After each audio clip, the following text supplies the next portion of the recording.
live. It's fine. It's just me. That's all. Okay, here we go. Welcome, welcome, welcome. One and all. I think I've clicked all the buttons. I've turned all the knobs. I've pushed the sliders to maximum content today, gang. We've got a show for you today. Ladies and gentlemen, we are going to be talking about Dungeons and Dragons. Is racism and sexism part of the culture? Is this being overblown? Is the hobby itself more inclusive today, or has it betrayed its fans in order to appeal to the woke mob? Gang, we've got a group to talk about this. Would you rather be trapped in a dungeon with a woman or a dragon? We're going to find out. It's going to be great. We're going to talk about it. But first of all, let me thank you for coming and pass the ball to my lovely guests here. We're going to pass it first and foremost. Black Yamato, give us what you got. Oh, really? You want me to go first? Are you ready, sir? I'm as ready as I'm going to be. Then please. Hello guys, it's me, Black Yamato. I stream here on Twitch, and I'm starting to do some YouTube content. My opening statement is, D&D is the beckoning of imagination, but it has some shadows. The earlier versions of D&D relied on stereotypes and influences, but luckily enough, the more current 5e D&D has seemingly want to do away with them, but it's always good to look back on these prior mistakes so we can make the game more inclusive. Yamato, thanks for being here. Well, listen up, buddy. It's okay. It's just a talk. We're just having a discussion. It'll be fun.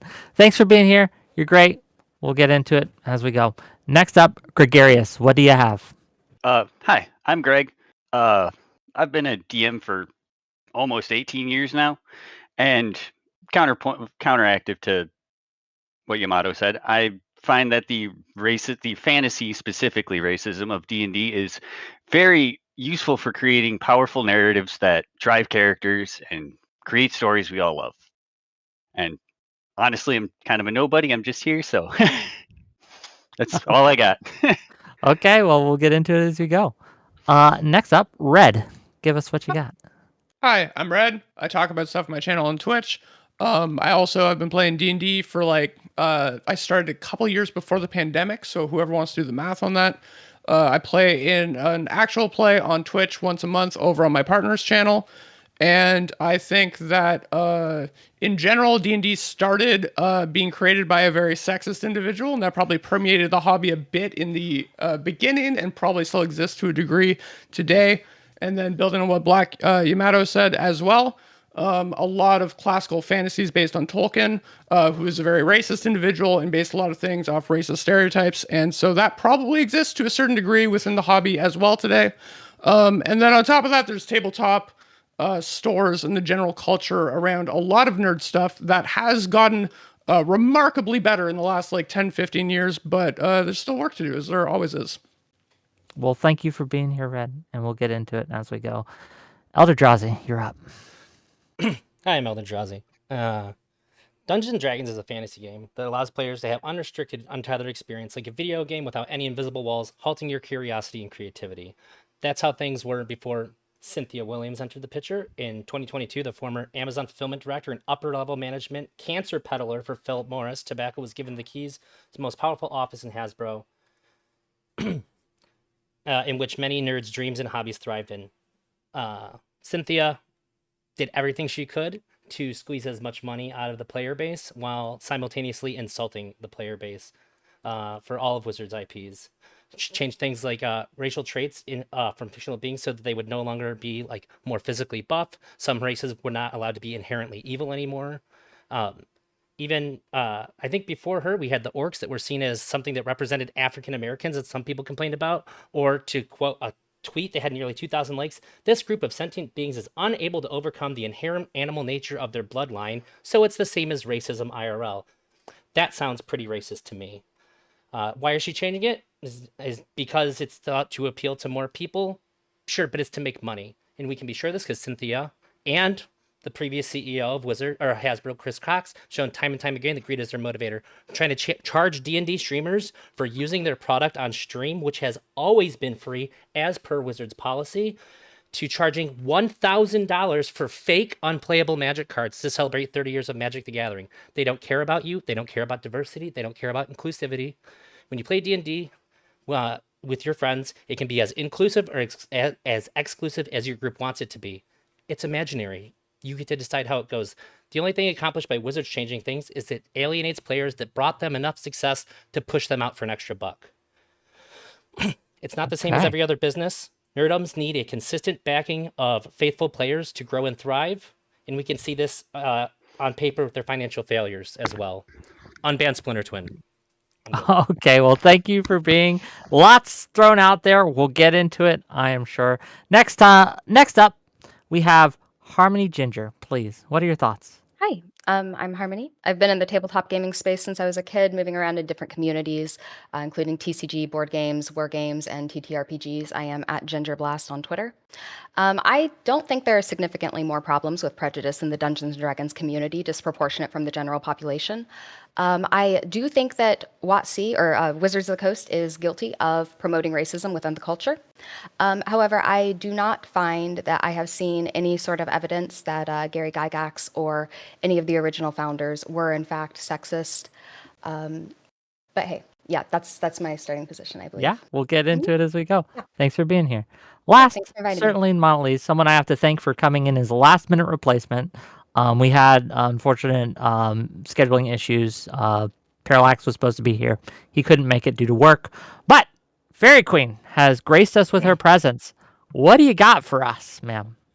So I'm going to give a confession to all of you. I am very much an amateur in terms of D&D. I am not nearly the professional as much as any of you are. However, I'm going to speak like as an amateur player, somebody that's played with close friends and with family, like only like within the past like 5 or so years. I can't speak to whether or not like other players experience like racism like during games frequently, if that's like a common problem that happens like in the midst of gameplay, because I haven't seen that. What I can tell you is I do believe women who have come forward and who have said that they experience sexism or weird gender dynamics when they play D&D. One example of this, like one game that I used to play with, there was a boy, the dungeon master, the DM. He had a huge crush on a girl who was like a frequent player. And it eventually led to him. She rejected him. He became jealous when another game player wanted to date her. And when he caught them making out on the couch, he ran up and socked him in the jaw, right? And I tell you this story just to demonstrate that these sorts of things, like that's an extreme example. Like I don't think people probably are actively hitting each other over the women that come to their tables. But I do think that if you are the only girl, the only woman at a table that is comprised largely of men, that probably leads to uncomfortable dynamics, weird sexual dynamics, and understandably that might seems hostile to women. But I don't think the answer is to complain about it. I'm not complaining about it. I don't think the answer is to complain about the source material or the history or ask the culture to change. The answer is to try to change the culture ourselves by promoting more female-only, female-led games. I think that if we want to have like more women that joining D&D, we should try to promote female participation by having all friend groups that could participate and play together. And by doing that, it will invite more women to come in and to join the game, and hopefully more women will be able to feel comfortable, and thus maybe eventually like the bar of like between the gender dynamics will shift. Until then, unfortunately, things will stay as they are. Okay, well, thank you for being here. I appreciate you being a last-minute replacement.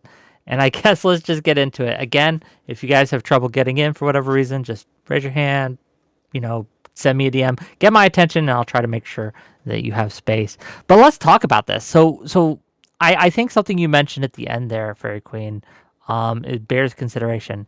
Do we think that the D&D community would be well served by catering specifically to women? Is that not a kind of like leaving their their fan base and men out in the dust? Is that not antithetical to inclusiveness? I want to hear from the group. Go ahead. I have thoughts on that, and also like just tie it in with what you said about all female play groups too. I think that you can do that in a way that's really beneficial for the game in general, and that caters to women without it being anything that's gonna like offend some of the older players. Feel like you're taking something away. You can put out a new expansion that includes maybe like more women friendly armor sets and things like that with detailed pictures. Different there's just different kinds of in-game mechanics that you could include that might be more favorable. They'd have to check the demographics on that. Wait, hold However, on, Elder Drowsy. What's a mechanic in the rules that would be more favorable to women that you could put in? like I was even saying, they'd have to like do some polling or something, because I'm not trying to speak for women. I don't know what women would want to see more of in D&D. I'm not going to be like, Well, they should have cooking in there, a bigger part. I'm not going to say some dumb shit like that. But I'm just saying that if you poll women and see what they want, that's probably the best way to do it. Which is why I was going to say, like, I don't think that making all women play groups is probably the best thing that sort of shoves them into the corner a bit more. But if enough women think that, then like my voice is kind of moot there. I'm just really curious. So do you? Oh, go ahead. Yamato's in red. Go ahead. Okay. I think D&D at this point, like anyone can play it. Like any woman can pick up the I wouldn't say the controller, but pick up the dice and roll and get a skill check, right? I think we would have to do more promotion to include them to want to play, to incentivize them to want to play D&D. Like maybe like a D&D like a venture that would that is more so something that a woman would want to play, or if not that, or just like do more advertising to women in general to get into the game. I feel like the biggest problem that we have with like fantasy media is that they always focus on one type of demographic, and then when we try to branch out, that demographic is left feeling like, well, why are you reaching out to these people when you should be catering to us, when they should just try to be more expansive. Like, I'm sorry for this. Don't apologize. What do you got, Red? And then we'll open it up. Yeah, I think the beauty of D&D is like you can get like any group of people together to have fun with it. I don't think it is like I think anyone can have fun playing D&D. I really do. I think a lot more women are way more interested than they used to be, thanks to things like a Critical Role, which is like I think it's half and half. Maybe there might be one more guy. I'm not 100% sure, but I think if women want more all women play groups, they need to just make more all women play groups. It's kind of it is kind of on them. Like I can't, it would be really weird if I put out like a Twitter post, like I'm going to make an all women play group, go have fun. Like,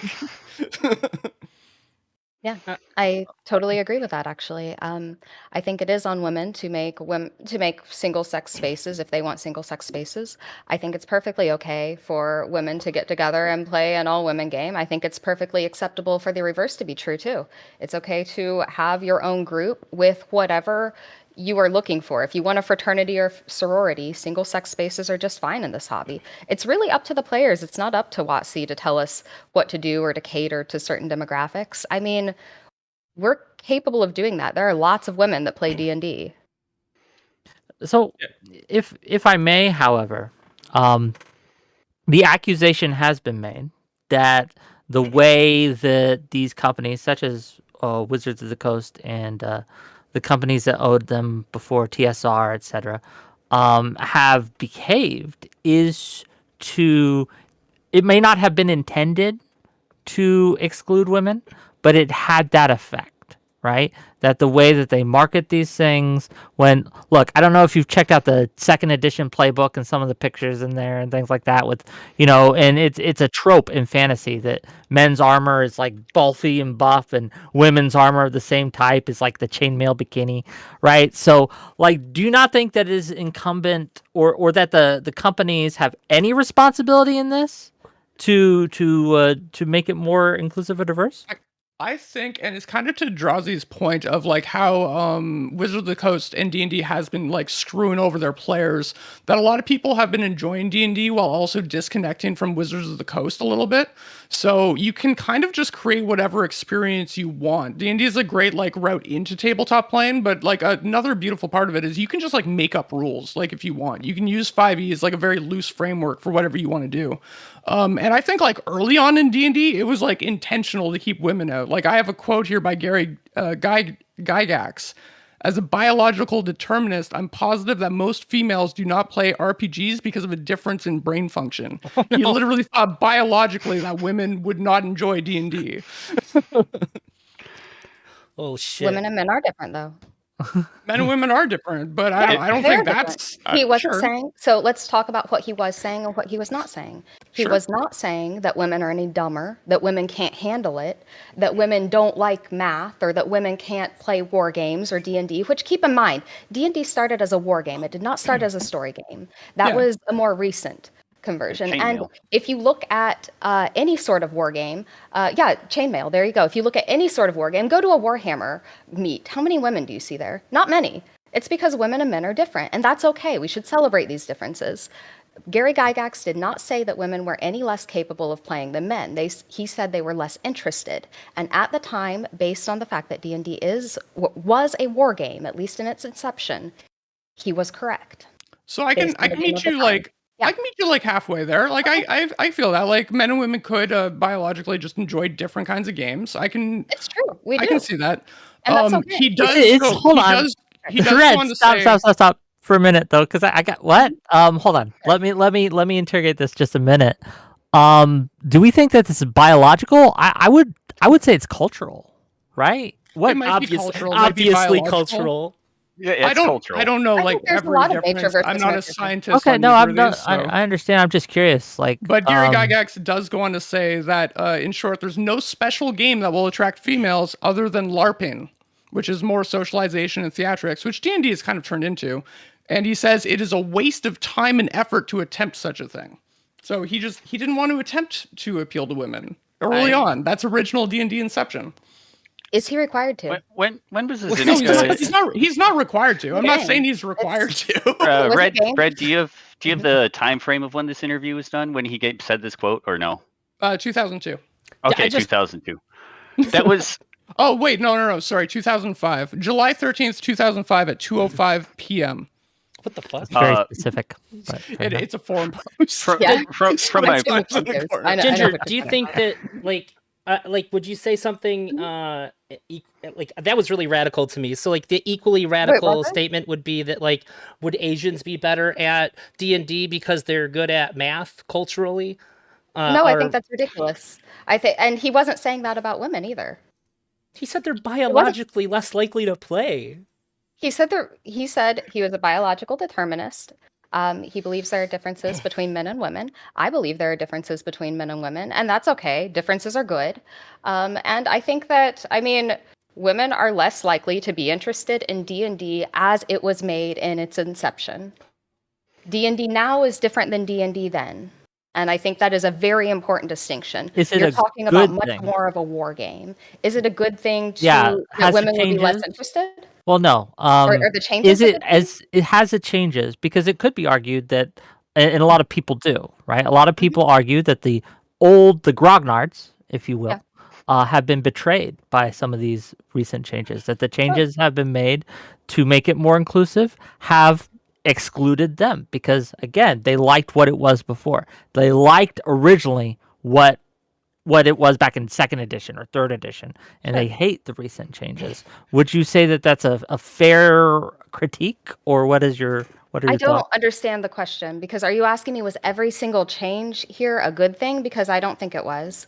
I think there are enough editions of D&D that man, woman, whoever you are, you can find an edition that you enjoy if you are into Dungeons and Dragons.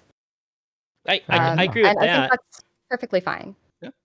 I think making changes when you make a new edition is good, but when you have like 5e has like the biggest player base by a mile, and if you're going to make changes to 5e, that's going to affect a large amount of the content that people are already playing. I think that's where it gets pretty shitty to be doing. You can just make a new edition and people can decide if they want that or not. They can vote with their dollar for it. But you can't really vote with your dollar to keep 5e the same. I mean, you don't have to change the rules that you're Yeah. playing with. No one's going to That's what I'm snatch saying. the player's handbook. Yeah. I'm on your side that's with this. Okay. Yeah, I was We agree promoting what you Fair just enough. said. I want to toss the ball to some of the more quiet panelists here. We got Greg hasn't said much, so we're gonna give I've got some Greg things. his opinions, and I want to hear from Fairy Queen and Yamato too. So go ahead. Going back to the Gygax quote, 2005 was before nerddom hit the mainstream, and it was trendy and cool to be a part of it. I'm not saying that's a bad thing. I like it. I like more people in my hobby.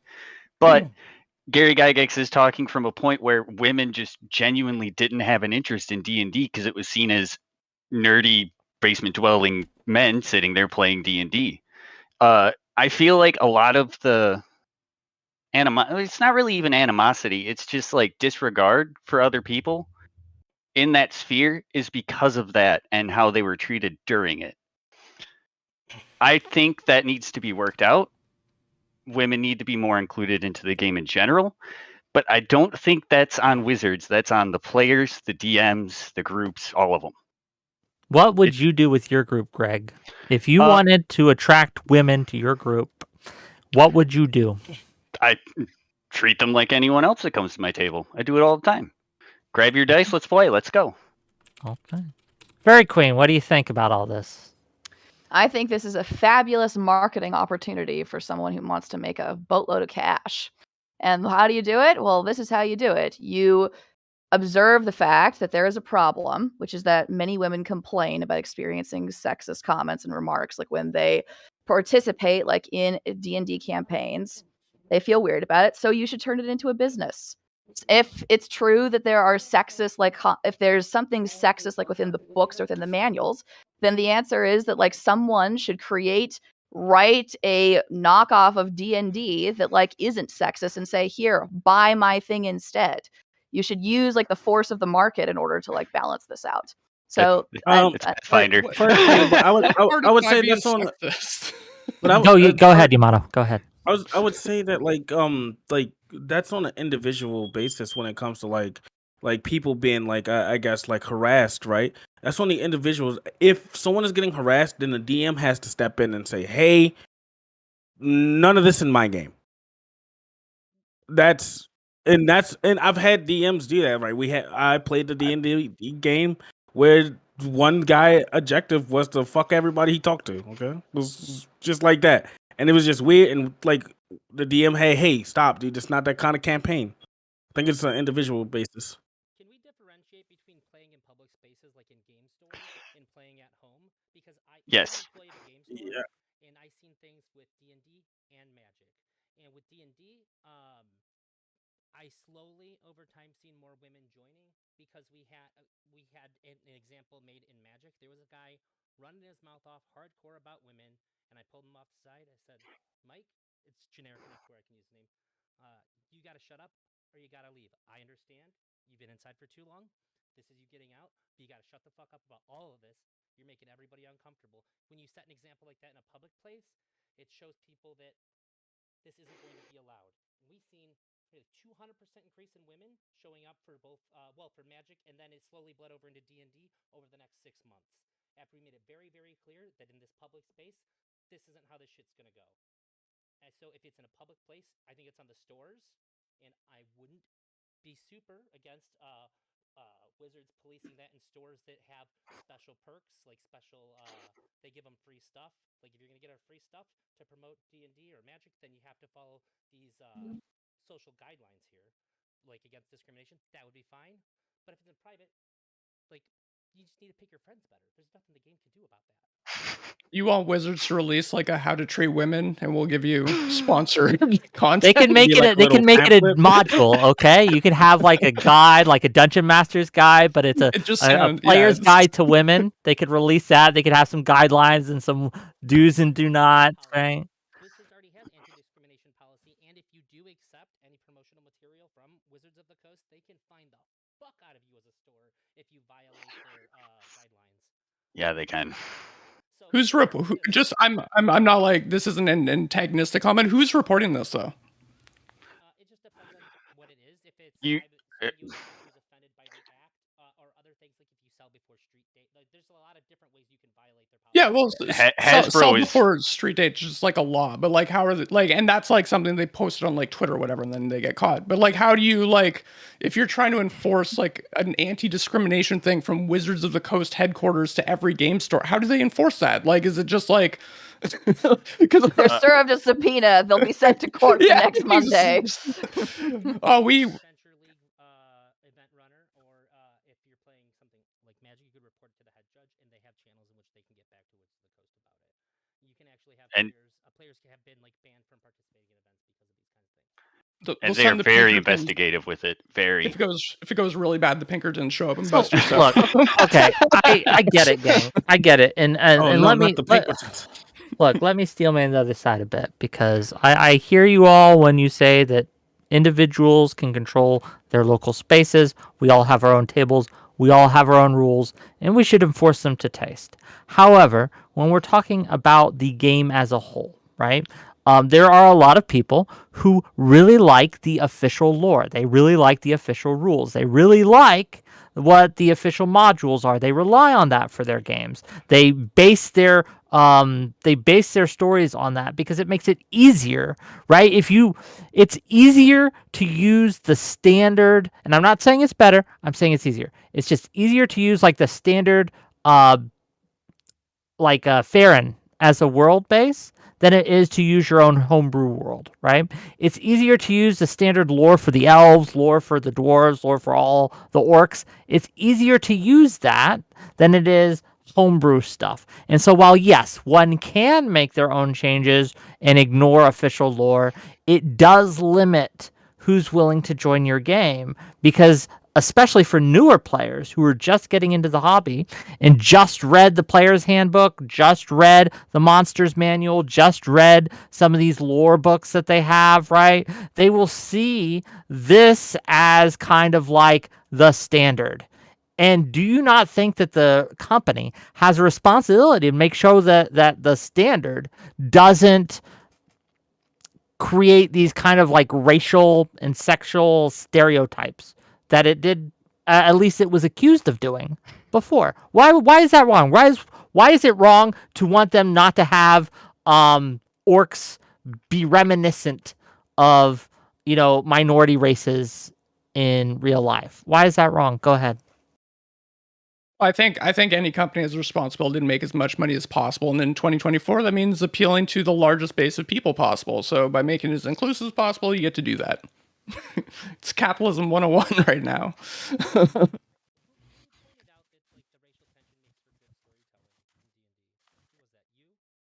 Yep, that was me.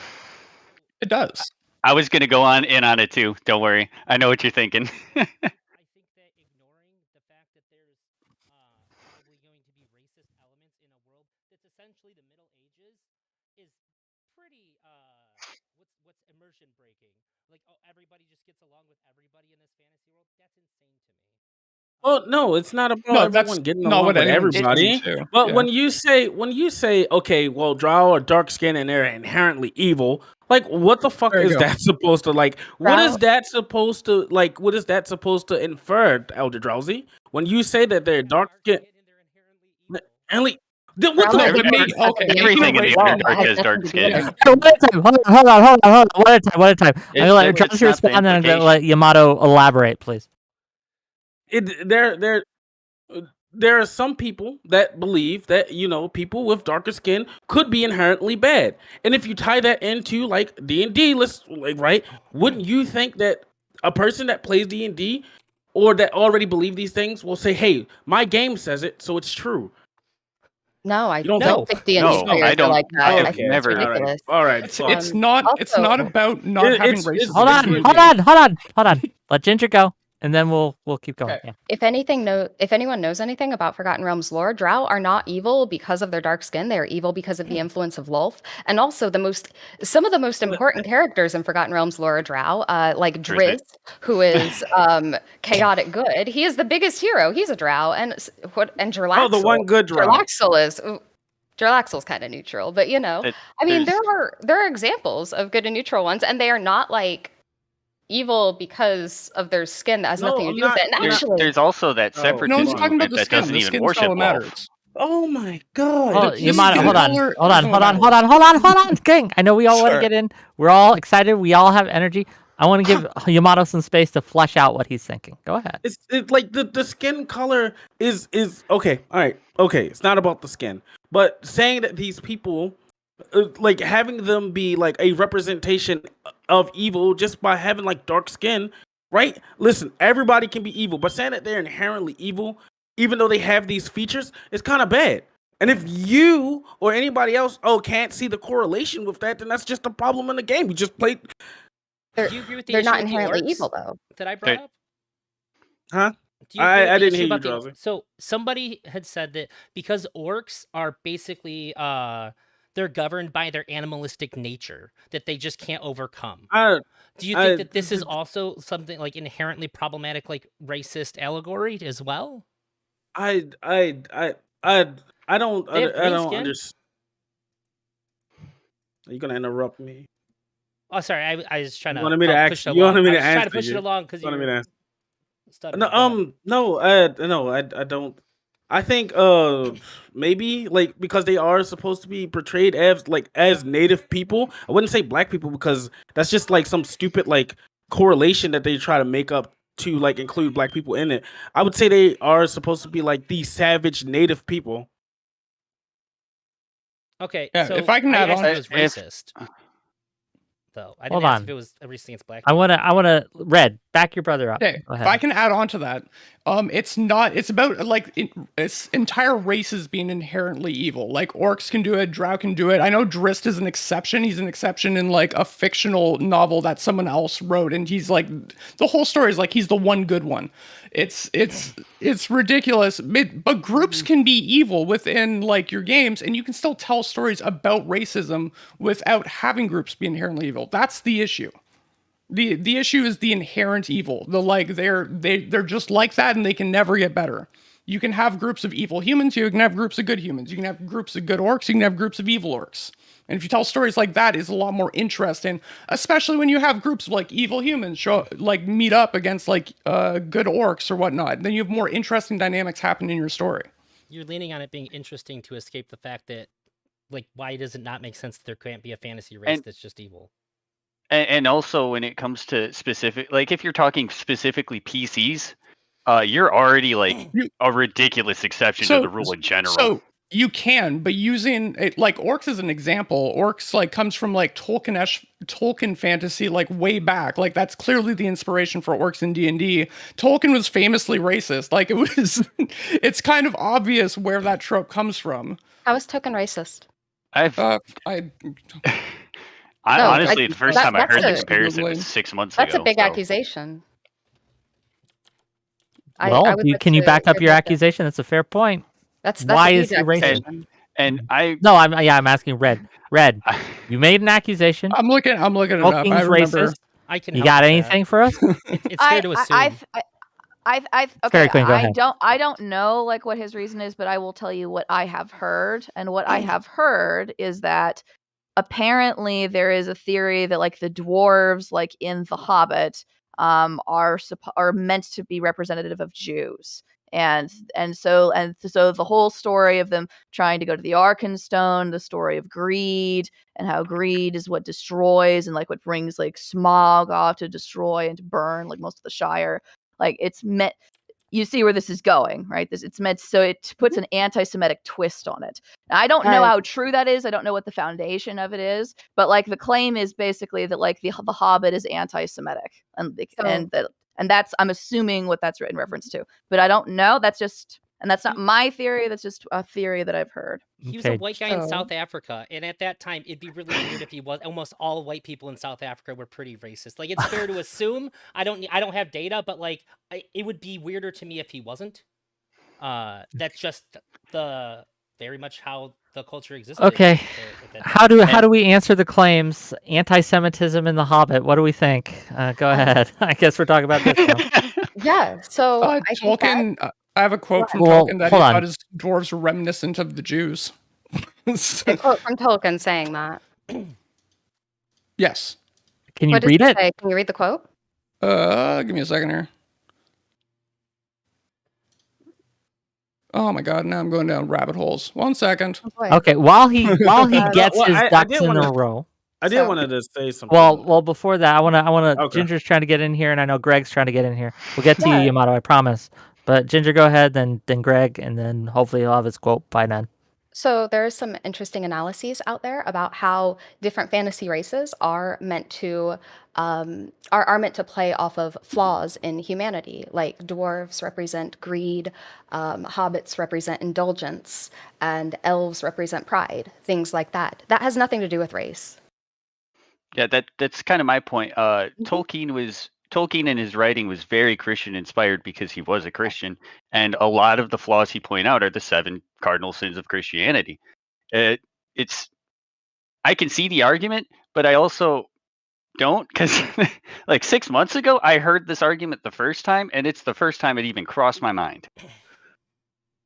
I'm sorry. Like, I understand like where you're coming from, and yes, it's true that like yes, these things can be merely intended to represent these things, but I also think that like frequently, and this isn't even just true for Tolkien. This is true for monsters, like just in general, that they don't have some sort of grounding in the real world. I mean, I'll give you like Dracula, for instance, right? So, what is the story of Dracula? Well, the story of Dracula is an immigrant who has to be shipped over from a place in Eastern Europe in the middle of the 19th century in a box to come over to London.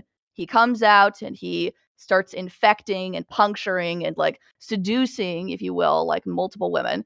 And so like you could very feasibly make the argument that that Dracula is a xenophobic story, that like Dracula is like meant to represent British like fear of like Eastern European immigrants at the time, and leans into like the story of blood, the story of like the worry of like having the home fresh dirt that's brought over, et cetera, et cetera. So Yeah. Sorry. I And also think it's. Go ahead. Oh well, I just want to make sure Fairy Queen was finished. Are you finished? yeah, I Okay. In that case, I'll pass the ball to Red. First of all, Red, do you have your quote? Yeah, well, I don't have an exact quote, but it's from an interview, and Okay. I have a source for it. And that he does just straight up say that the dwarves are reminiscent of Jews. I found a couple more things where there's in a private letter, Tolkien describes orcs as flat, broad, flat-nosed, sallow-skinned with wide mouths and slant eyes. In fact, degraded and repulsive versions of the 2 Europeans' least lovely Mongol types. He describes them as a subhuman race bred by Morgoth and Sauron. There's talks of it being like eugenics metaphor. He's a product of his time for sure, but that is still the inspiration for the D&D races, and it still carries over eventually. I'm not saying it's like they're super evil, this is racist, rah rah. I'm saying that's the origin of it. Okay, Ginger, can you respond, and then we'll get to Yamato. Yeah, so I don't really know a whole lot about this interview or this quote, so I don't want to like put words in Tolkien's mouth here. I would want to see the context of this. However, I also don't like to hold the worst thing someone's ever said against them as like, this is the judge of your character. This is the worst thing you've ever said. We're going to judge your whole character by this. This is something I would have to do a little bit more research on. I didn't expect to come here talking about, was Tolkien a racist? To be However, clear, so I'm not negatively loading racist because, again, the product of his time thing. It's Yeah, just something that informed his work. And I also place. think it's important to note that we are talking about things in 2024 Yes, from people 100%. who are, this is over like 100 years ago. So not quite that actually, but close. super And, based. mhm. Yeah, When I is agree. etymology, like how far do we have to get away from the origin of a thing before we can just say like this is what it is now, and this is like it's so far detached from this. Like can we just keep going back farther and farther to find? If you changed orcs and dwarves, people are just gonna lose interest in them. The reason they love them is gone. Why would they want them anymore? The question, though, isn't like some magic root at the end of the word. Oh, this is racist because down the line, like 80 years ago, it was meant to be. The question is like when people, the average person, picks up that book and cracks it open and reads it, do they understand it to be racist? Does it register? with them as like being racist? Was that true for the majority of people? I would, That's the I would, question. That's I the would say, that's the most important question. I would I say think. now. I would say nowadays, no, because D&D has done a good job of like making everyone feel welcome. I'm talking mostly about the past and what the past infer. And looking back on the past kind of like changed the future of how the game is played now. That's what I'm broadly talking about. I'm not saying that the game is racist now. Like I know that there is some changes that happen. My statement, and to answer Elder Drowsy's statement, um, because I had to walk away briefly. That when you asked me about the orcs, I was saying that there is some people that think people that act savagely, it could be considered racist. Yeah, I think that's But I racist, didn't get though. a chance. Like Yeah, right. the idea that because the drow have dark skin and they're evil, that this is a racist allegory. I think that you have to be like I racially, like racist minded to make those It, connections. there's you need to separate reality from fiction when you get into things like that, and I Also, think that might be a problem. Yeah, I if don't think the somebody skin color goes, matters at all, too. That keeps Yeah, coming up. that's what I'm saying. I don't think it matters at all. Like, okay, drow are blue. Okay, Also, drows have been depicted as like very pale. Some of them as well. That Like too. yeah. They live in the let me just- Underdark. They're going to be I just weird want to colored. amend that to your benefit, Yamato. If it makes you personally uncomfortable, I would understand that. Like, No, I'm no, not, no, no, oh, no. okay.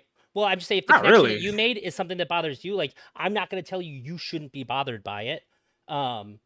And if you were playing a campaign and it bothered you, I'd be like, well, can we chill on the drow being evil? It makes me super uncomfortable. That would be how that should be approached. Yeah. I'm not telling anybody they can't be offended. I just think that there's nothing inherently racist That's or a bad about these things. that's a question. If I may interject here, because to get back to kind of like how we run our tables and things like that, this is a question that I've seen debated back and forth in the sphere. When someone comes to you, one of your players, and says, "Hey, this makes me uncomfortable," right? The way that you've depicted orcs, the way that your world is built, the lore that you have.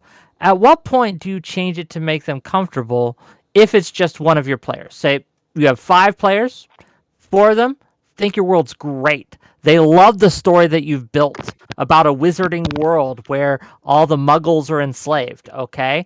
And, all the bankers run the world, okay? They love that story for whatever reason, okay? And then you have someone come in, or someone who's part of your group before, and they're like, "Hey, I don't really like this aspect of the world." Like, what do you consider sacrosanct in your worlds, and what are you willing to change for your players? Where's your lines? I'm just curious. Go ahead. Actually, I think I'll take this one first. I actually have an example. I had a player that came up to me one time and didn't like that the content of the story was a little bit racially charged because it was a war against elves and dwarves. Like that was the basis of the story. They were playing a dwarf. They didn't like it. I talked to them about it, and I actually suggested instead, why don't you make your characters drive to change how people view each other? Instead of me changing it, I encourage my player to change it themselves through their actions. And Was he they okay with loved that? it. They loved it. Okay. What about the rest of you? What do you think? I would. Oh, you want to go? Okay. It's up. Go ahead. Yeah. So if somebody came into my group and I did not really know them, but they were a new player and they said, "Hey, this part of the world makes me uncomfortable," I would very much encourage them to find a group that works for them. My players are responsible for making the lore. I think everybody can find a group that works for them. But if they don't jive with my group, if they don't think our jokes are funny, if they don't have the same sensibilities, if they can't separate fantasy from reality, and they think because muggles are enslaved in our world, then that means that we are pro-slavery.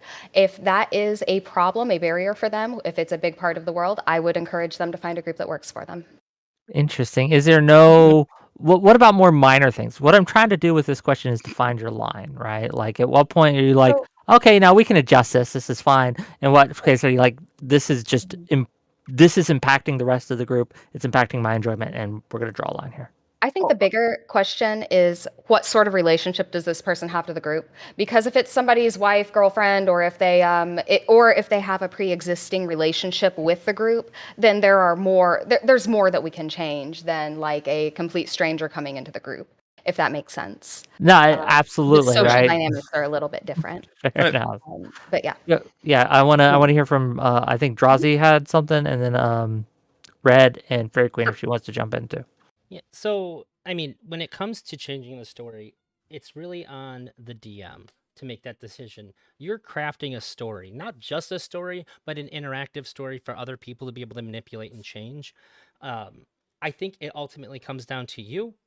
If you want what Ginger said, if you have a close relationship with this person and you really need them in the campaign, you can bend it. But I think as somebody who I've DM'd before, sometimes changes just aren't feasible for you to you just might not be able to make it work. It can be on like a weakness for you in storytelling or whatever, or just how much you've invested into a certain aspect they have a problem with. It's something that I think is extremely nuanced and personal to between the DM and the player. And it's just going to be like, what are you valuing more, this Fair enough. particular player or the story that you're trying to tell? And I don't think there's a right or wrong answer to that question. Gotcha. Red, what do you think? Yeah, I agree pretty much completely with what was said. But like for me, if you're coming in halfway through a story and asking for like a major thing to change, like if the entire thing is like you're trying to like resolve like an interracial war like between dwarves and elves, if you come in halfway through and you're like, it's racist, I don't like it, then you can move along. But I think the more important thing is like for groups, if it's like you have a session 0 before you have the game and talk about what kind of themes you want to have and what kind of stories you want to tell. I love having games with really complicated stories and allegories to like real life problems and stuff. But if some people don't want that, some people just want the escapism. Like it's awesome that Greg's one went the way that it did, but what if that player had just been like, no, I just don't want to deal with like these racist themes that I see like throughout like real life when I'm playing my D&D. I just want to kill dragons and get gold. So I think it's like up to the individual situation, but like there's a lot more to it, and just like open communication about lines before the game starts is really important. But if you're coming in through like halfway through and asking for changes, like don't be cringe. I don't know. Don't be cringe. I don't know. I want to hear from Fairy Queen. Then I have a slightly different kind of spin on this question. But Fairy Queen, any other thoughts, or is this? Are we just circle jerking right now? Or are we just all agreeing? Somebody in my Cool. chat had a pretty good question. Before you move on. Oh, are they paying me money to ask the question? No, I just Okay, she then. said, do we have anything else? So I was just chiming in to say, well, they made a point to me that I thought was really relevant to your question. Oh well, what's the point? They said a complete stranger might have really good points to convince you to change the story, and I was going to explain to him why I don't think that's good, which is that when somebody can just suggest a change to your world, if that happens, I know from experience, everybody else is going to want and demand, feel more entitled to changing how you run the campaign as well. And it can make the group, if you're like, okay, I look, I don't want to accept your changes. It can make the group fall apart and create animosity within the group too. So there's just a really non-obvious side effect of having that happen. And it's one of the worst things that can happen to your group because for no real reason now, you've ruined a really good play group. Okay, Drazi, I'll start with you. What's the most sexist character you've ever played? Sexist specifically, or racist? Okay, so I created a warlock. I never played a warlock before, and she was a high elf who lived in her house her whole life, and she became a warlock because she wanted to get out and just like take some magic for herself. And the DM sent me a message. Here's the twist on your character. He gave everybody a twist. It was a secret. Said your character is racist against tieflings. And when we first met all the other players, our bard was a tiefling. And I turned to Bart and said, "Are you really just gonna let this horned beast go off like that?" And everybody in the party reacted like I said the N-word IRL. It was she was the most racist, but it also created one of the most memorable moments in D&D I've ever had. Watching their faces as it was, really pulled us all into the world. Do you think that there is a point though, and I guess the reason I asked this question, right, is that there a point where someone is being in character, but they're doing it in such a way that it's like, okay, there's a line, right? So I mean, do you think that if you play like an evil character, like I know a lot of DMs don't let chaotic evil people player characters in their group. Chaotic stupid. Yeah. They just don't, right? They don't like chaotic evil. They don't like chaotic neutral because time and time again, people will make the excuse, I'm being in character to do some really disruptive stuff. So while that comment, Elder Drazi, I know you, I trust you, I would trust you to play these characters. There's a lot of people that if they said, I wanted to play a sexist or a racist character, I would have concerns, right? I would have concerns. So I guess what I'm asking is, like, where's the line for you? Like, at what point do you as a player say, well, this is an in-character thing that I would do in character, but I'm not going to, I'm not going to do that because it would just be disruptive. What do you think?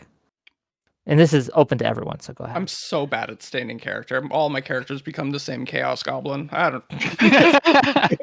They start good, but they go off the rails. Yeah, same here. Like Drowsy, my character was a bit of like kind of racist, but only towards like lizard people. So like whenever he would fight a dragon, he would be like, "Hey, you can speak to him and tell him to stop." and and and they were man. Yeah, But- the game we're playing in right now, we have a racist character in it, but it's like it's very low key. Like it doesn't come up that often, and it shows up more as like anger and like microaggressions from the character rather than like outright racism. I feel like outright racism, Right, like yeah. it hits different. That's in how, a that's how it fantasy was for setting. my that's how it was for my orc. He kind of changed over time, and we had like a little like story with him changing over time, getting to know the party better and stuff like that, and outright just trusting people. Yeah, that's So- what pretty much the same arc. Our character is like a multiple amputee, and slowly amputee do, and then he's racist against the Well- people who amputated him. Yeah, I Pretty understand. understandable. I want to pass the ball to Fairy Queen. She's kind of trying to get in, or at least I think that's what it was, right? Like your hand is like in the corner, so I can't really tell. But fair enough. Go ahead, Fairy Queen. I'm sorry. Like, can you repeat like what the question was for originally? I'm sorry. Wax. Sure. Originally, like, where's the line for you? Like, what's the most sexist or racist character you've played? Where do you think the line is between role play and making the party comfortable? Right? Where should we, as players, as people at a table, say, okay, you're going too far? Well, probably the most sexist character I've ever played would probably be BoJack the Orc. I played the role of a half orc, half man who had like an Elvis pompadour. You know, he had a leather jacket and a Harley Davidson, and he had like a ton of cigars like in his breast pocket that he would always light with a blowtorch. And like immediately when he walked into like the saloon, which is where we all the characters all were, he walked in with two blonde women who looked like Barbie. Like it was the whole thing, right? Like and so that was probably the sexist character that I've played. That was a lot of fun though. And it was fun because like we all were laughing. Like the fact that he was sexist was kind of the joke, and everybody understood that that was the joke. And I think that I think is the key, like when it comes to like where the line is, right? The answer is like the line is, you know, does it disturb the group? Does it like humiliate anyone in the group? And if you know that it would, then you shouldn't say it. That's just like how it is. And if you don't want to, and like what Ginger said is true, you should probably leave and find a different group. Or if you don't like what's going on in the group, but first you should probably complain about it and ask about it. Okay. So that's what I would say. Fair enough. To get to more of the specific D&D questions, right, that I have for tonight. So recently, and I think Elder Drazi mentioned this in his opening statement, they have made several changes to the rules, especially regarding race and racial bonuses. Do we think that's been good for the game overall? Do we think it was done in order to make the game better, or do we think that was pandering? So to be clear to my audience, what we're talking about is racial stats you used to get a bonus, like half orcs would get +2 strength and -2 intelligence or something, right? And you would have in-baked racial bonuses and penalties. They have as I understand it, unless again it's been a while, so unless they took this away again, they changed it so those were no longer the case. Now you could put that bonus into any stat you like. Do we think that that was done? First of all, do we think that's a good change? And second of all, do we think that was done to pander, or do we think that that was done to for the health of the game? What are we thoughts? Go ahead. Nobody thinks it was good. Yeah, No one it thinks was. it's It's a good? terrible Nobody choice. said Oh my God. anything. Yeah, let's Yeah. create It's- diversity by making everybody the same.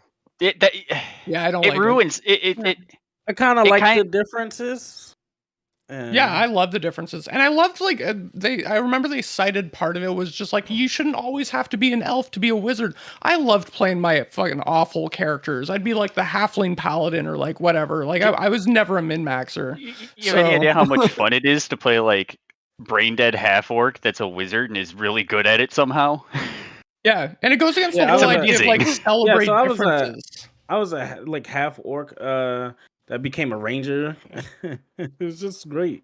Yeah, Yeah. get if you're removing the ability scores due to racial, well, actually, and this is something I gotta praise Wizards on, is they're calling it species instead of races now. I like that.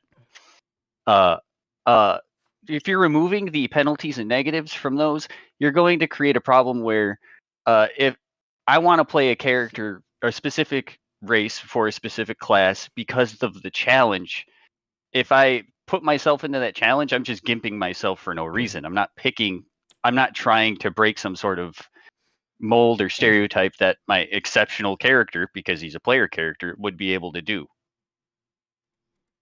Wow, I thought we would have a lot more disagreement on this one. I was wrong. My bad, gang. Apparently, we're all well, unless I missed it, is there anyone shy here? Like, I'll back you up. Does anyone think these changes were good? No? No one? Damn. Okay. Let's Okay. keep going. Have you played D&D, Wick? Me? Yeah, Yeah. I've played it for years. I just making sure, because then you know that one of the most fun ways you can play is playing a character who you can manage those stats, and then Gnome barbarian. yeah, do something silly. Like I had Sure. a Felis barbarian. He's a little 3 foot tall cat guy that was carrying a longsword bigger than him. That's hilarious. It's fun to play.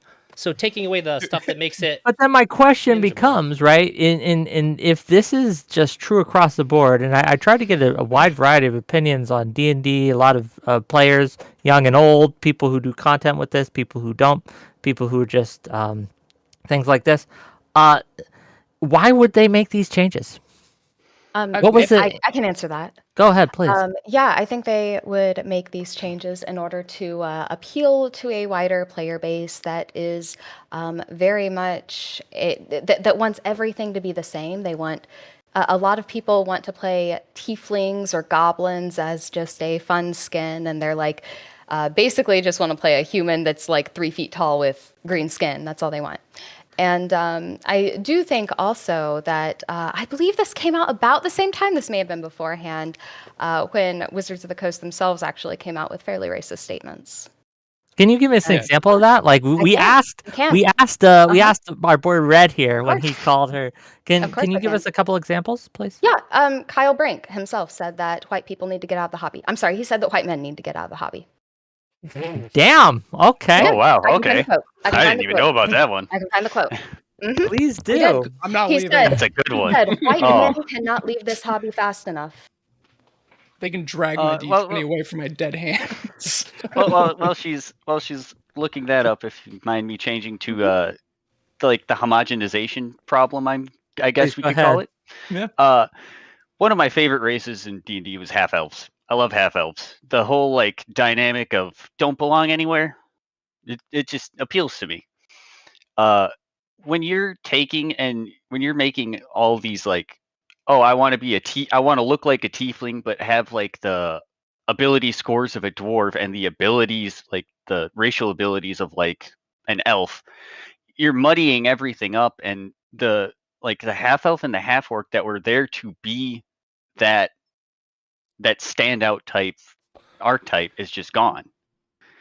And sure, you could still play a half elf or a half orc, but if you're removing all of the like uniqueness of the half elf and the half orc, you're defeating the purpose of having them in the first place.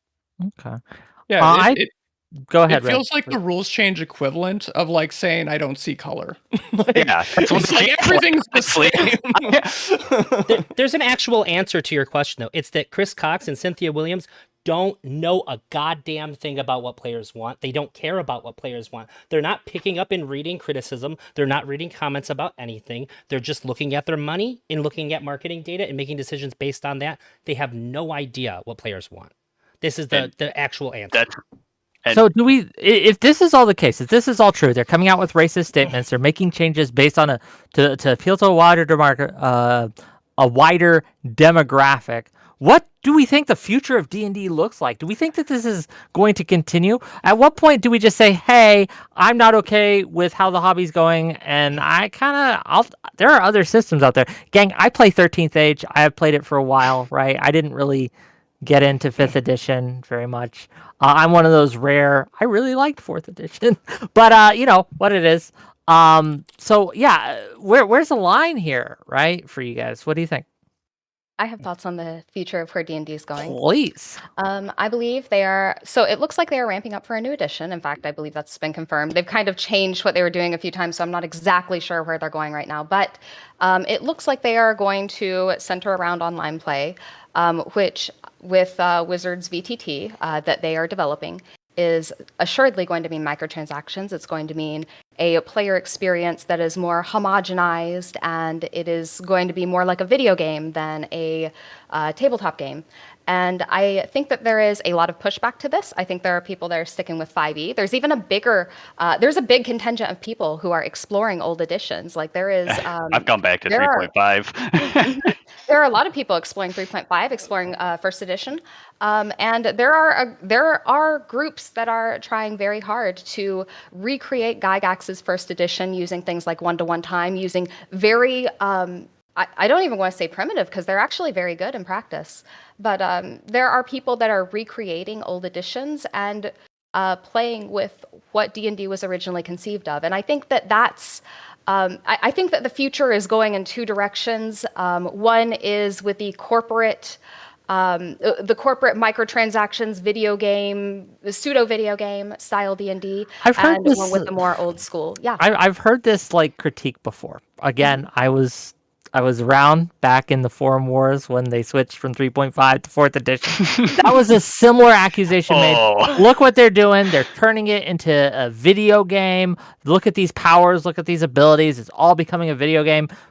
My personal opinion is that just didn't happen, right? It was nothing like a video game.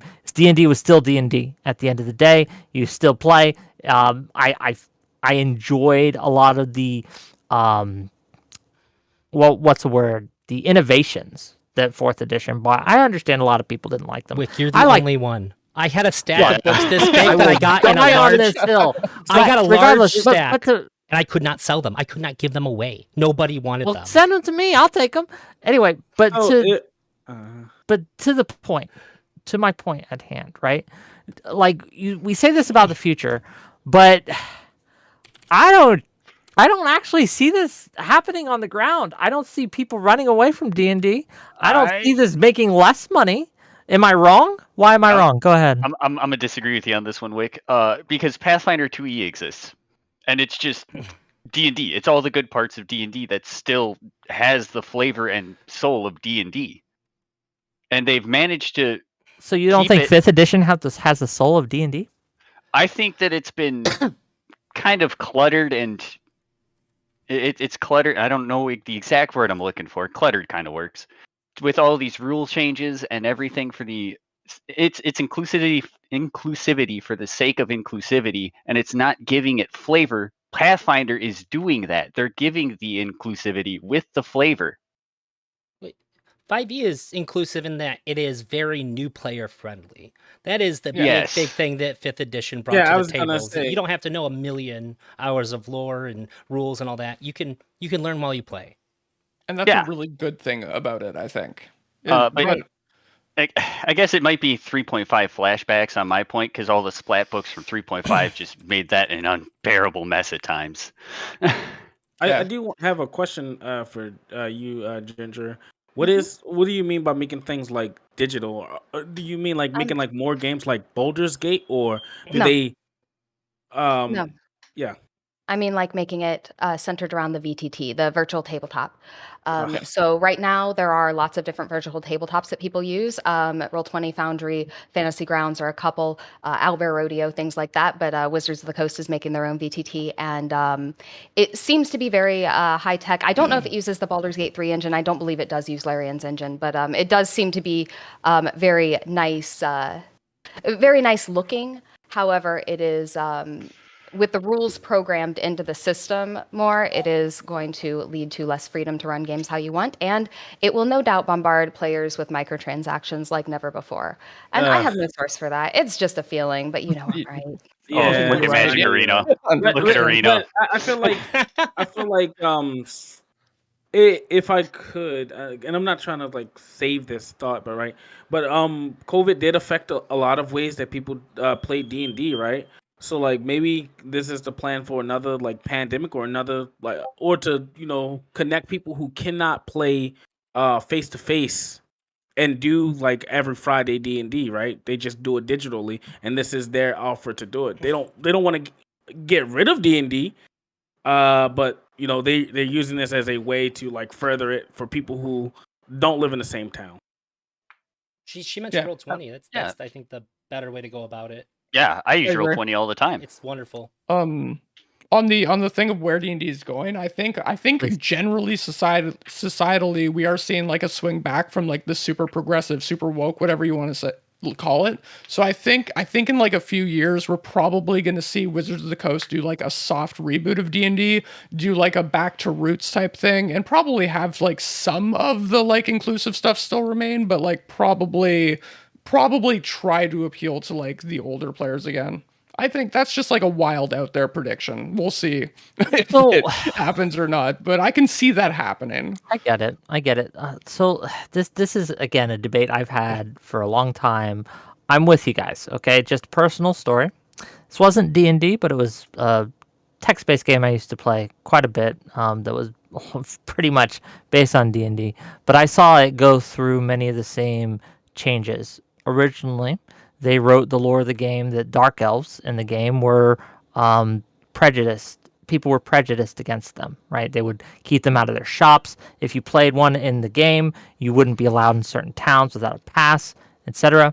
Unfortunately, people complained enough, the player base complained enough, I chose a dark elf and I want access to this town. I don't want to be reminded of real life racism in my games, that they changed that. And it lost a lot of its appeal to me, right? Because I played a dark elf because I wanted to play a character that experienced these things, experienced video game racism, right? In order to tell that story, to have that part of my story. So I can see the issues. But the issue I am having is a lot of these old school grognard groups are too gatekeepy.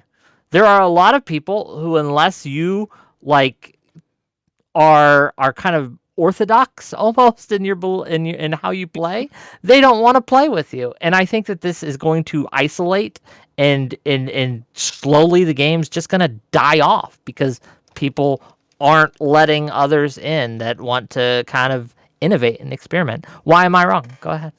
I couldn't disagree more. So I think first of all, the way you talk about the old grognards, the way you, it's clear that you have.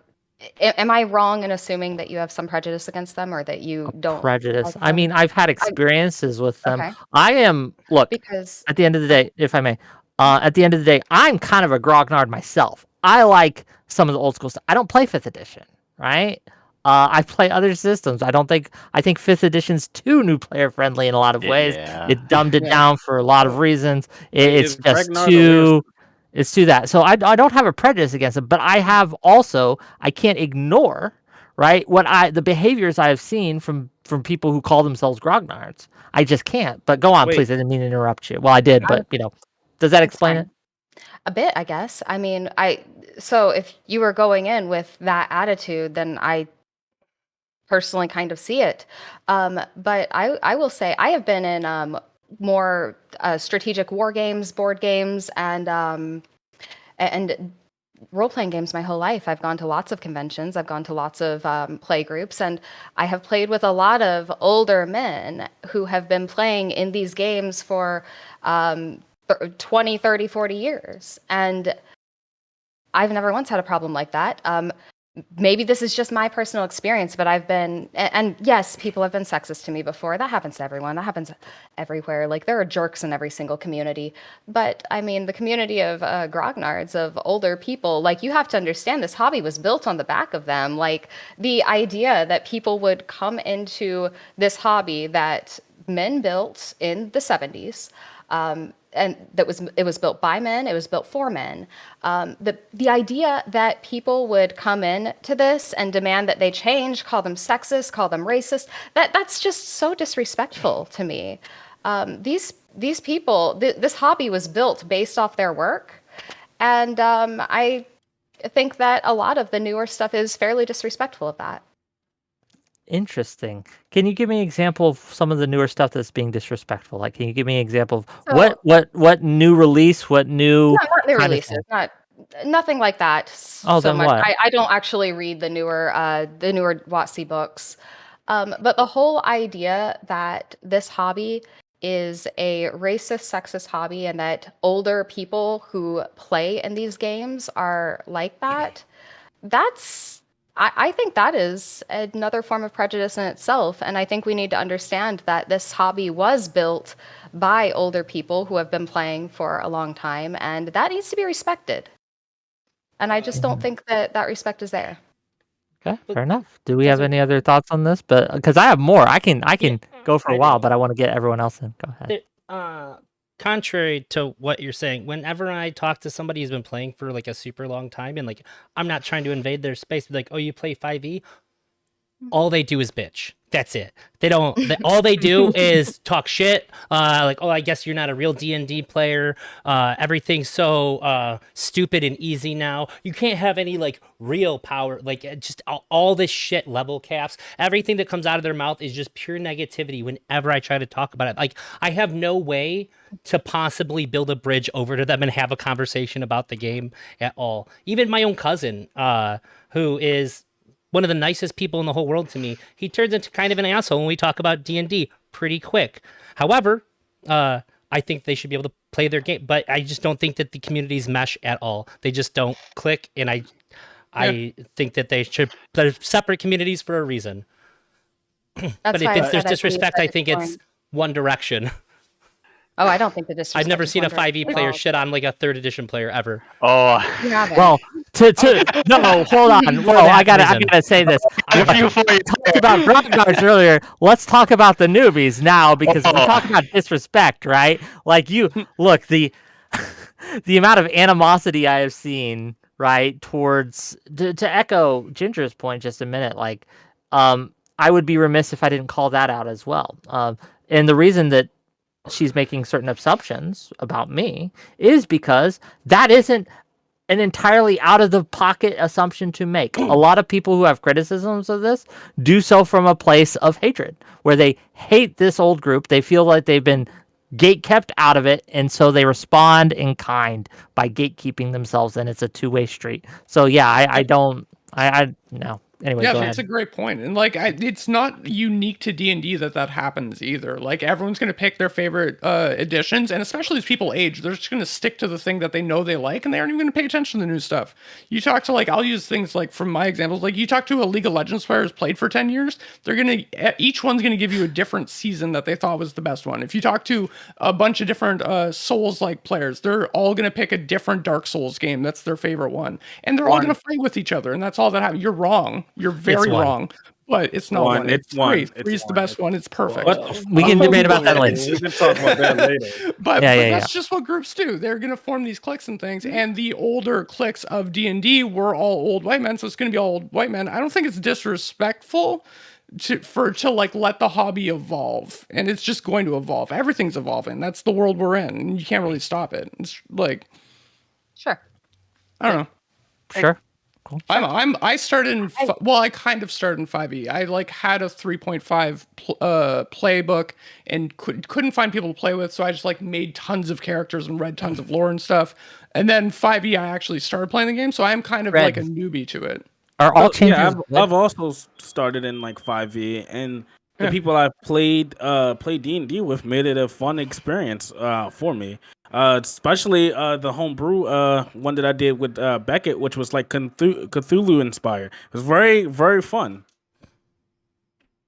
But to your point, like I understand evolution, but there are some changes we should fight against. Is it not true, Red? Like if they are changing the game or they want to change a game in a way that's going to make the game less fun for you, is it not okay to lobby for them not to do that?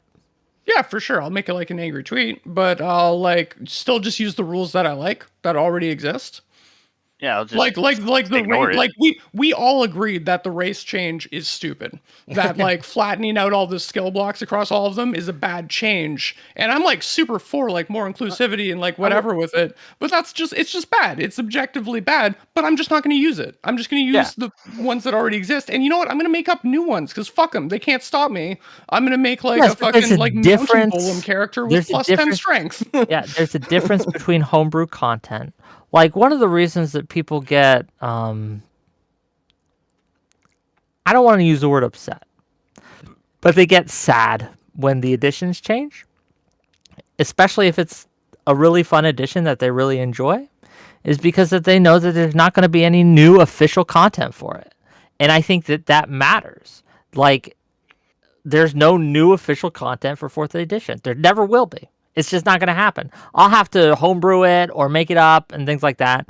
And while I am a creative genius, there are limits, right? We like to have more eyes on things. We like to have like the content be built for the things that we like. Like people were looking at the recent Dungeons and Dragons movie that released and arguing which edition it was because it matters to them. It matters to see their playstyle represented and things like that. So again, like saying I'll just use the rules I like can only take us so far. I don't know. Maybe I'm off base here. Fairy Queen, I want to kind of get you back into this a little bit. So you said you've started in the last 5 years, correct? Yes. I've played like just a little bit in like the past 5 years or so. So just out of curiosity, have you had experiences, and you don't have to answer if you don't like, where you have been either gate kept or people like you're not a real D&D or what have you, right? Like has there been anything like that? If there's not, there's not. Yes, not really. No. I mean, I can't remember a time. The times that I've played it, my brother, he hosted a campaign, which was great. So there was no exclusivity. It was only inclusive of the family. And so that was fun. And then another time I was a DM for my little sisters and my cousins that all came to visit, and that was really fun. And then there was another campaign that was sort of on and off with a neighbor down the street. And I don't know. That one was a little awkward. Not gonna lie. Fair enough. Yep. So there you go. Okay. Yep. Got you. Okay, gang. Yeah. I guess I don't know, like, where does respect begin and deference, or where does respect end and deference begin? Because what I feel that a lot of the older generation want isn't respect, it's deference, right? We talk, Elder Drazi mentioned this, the critical nature they have of everything new that comes out. Can you not acknowledge that that's a problem, Ginger? Well, Yamato, if you have a thought, and then I do want to hear from Ginger. Well, no one likes change, especially if it involves something that you've put a lot of time into it, right? No, that's something we can all like say that no one likes change, but sometimes I wouldn't say you have to accept it, but if it gets more people into the game and include it, I think you should try giving it a try, or you could show them other iterations of your game and the reason why you thought it was the best D&D game. Like, if someone asked me to play one of the past versions of D&D, I might try it just to see how good it was. I don't know. I don't like the superiority of this version sucks, right? I'd rather just sit and see which ones work for me. At the moment, it's 5e. I haven't found anyone that plays any of the other ones, but Which is another problem with changing the game. It becomes Right. harder to find players. But I want to give Fairy Queen a chance because she has to go. She has a thing she has to do. But thanks for filling in. Fairy Queen, where can people find you? Hi guys, you can find me at Fairy Queen's Cottage on YouTube and at Fairy 4x_Queen on Twitter. Thank you all so much. I had a great time. No problem. Thank you. Thanks for again Have a good for one. being last minute. Thanks for fill-in. being here. We Good to won't meet go you. too much longer, but I do want to answer to the question that I posed earlier to Ginger, and I do want to hear from Drazi and Yeah. Greg and Red. Go ahead. There's so many things I want to respond to here. Can I talk Please. about the edition changes first? Please, yes. All right, cool. So, like Yamoto, I believe your name is. I'm sorry, I forgot. Was saying when editions change, I mean, yeah, you end up with less official content, but like if you're playing D&D with only official content anyway, I don't know if you're getting Feel everything you sorry can for you. out of the game. Yeah. And also, there are people who can play for years and years and years with like an AD&D DMG and a player's handbook. That's really all you need. You don't need more than a DMG and a player's handbook. You got it. And also, when it comes to the accessibility of these games, yeah, I started on 3.5. I've been I've done 3rd edition, 4th edition, 5th edition, and I recently learned how to play AD&D. And guess what? I couldn't believe how simple it was. I had been under the impression that 5e was the most approachable, but as a player, AD&D was actually rather approachable for me. It was not nearly as difficult as you would think. The only part but- of it that's kind of Mhm. put off is Thaco. Do you know how to read a chart? Yeah, yes, but other damn. people. Yeah, I'm throwing complaints I've hands, heard from okay. other people is Thaco. Yeah, I'm sorry. That was I rude. don't have problems with it. I don't know if you noticed, That was great. Ginger, but it's okay to be to rude. read a but- chart. I Look, apologize. I had to kick a guy off last night because he wanted someone dead. So we're doing good. We're doing okay. You don't have to apologize for being rude. And I didn't take it that way anyway. You're good. Yeah. Okay, so I get what you're saying that yes, every edition. Look, I grew up on 2nd edition. That was my initial edition. I've been through the changes. We can adapt, we can adjust. But it's I mean, if you go to a local game store, the odds are it's going to be much easier to find a current edition group than it is going to be any of these older editions. Because you know what else you need for a game? It's not just a player's handbook. You need players. You're right. More than anything in the world, I want to play Shadowrun 2nd edition with just a couple of slight changes so that like the Hit me keyboards up. aren't this big. Like they could be cell phone size, just modernizing a few things. I bought 17 books on eBay for like $110. I think it's the best Shadowrun that there is. I cannot get people will say yeah, but when it comes down to it, they don't show up to play. You're right. However, there's something really magical about having something that time has left that has passed up. For example, you wouldn't believe the hype between Tuna and I when I told him that somebody did a full mod rework of Dark Souls 1 Remastered, and they made it basically a whole new game with a bunch of new assets using the same map, though. There's been very few times in my life where something felt so uniquely created for me to enjoy. And you're going to get those, like, with older editions, people will still make new stuff, and a lot of it's going to be garbage, but sometimes you'll find the thing that makes it new and fresh that somebody who is a creative genius, much like yourself, Wick, but with a little bit more time on their hands, and you might be blown away. And then you can call up the people that you used to play that edition with, go, you guys, you have to fucking see this.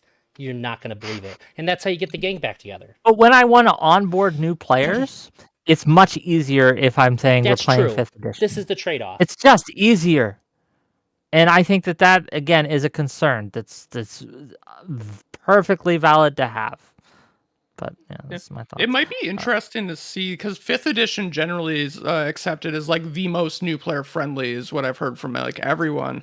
And talking about how like there might be a swing back from Wizards of the Coast to appeal to like their core base again going forward might be interesting. The next edition of D&D is like a lot crunchier, a lot more stuff to keep track of and do, and people still point to 5e for new players to go to.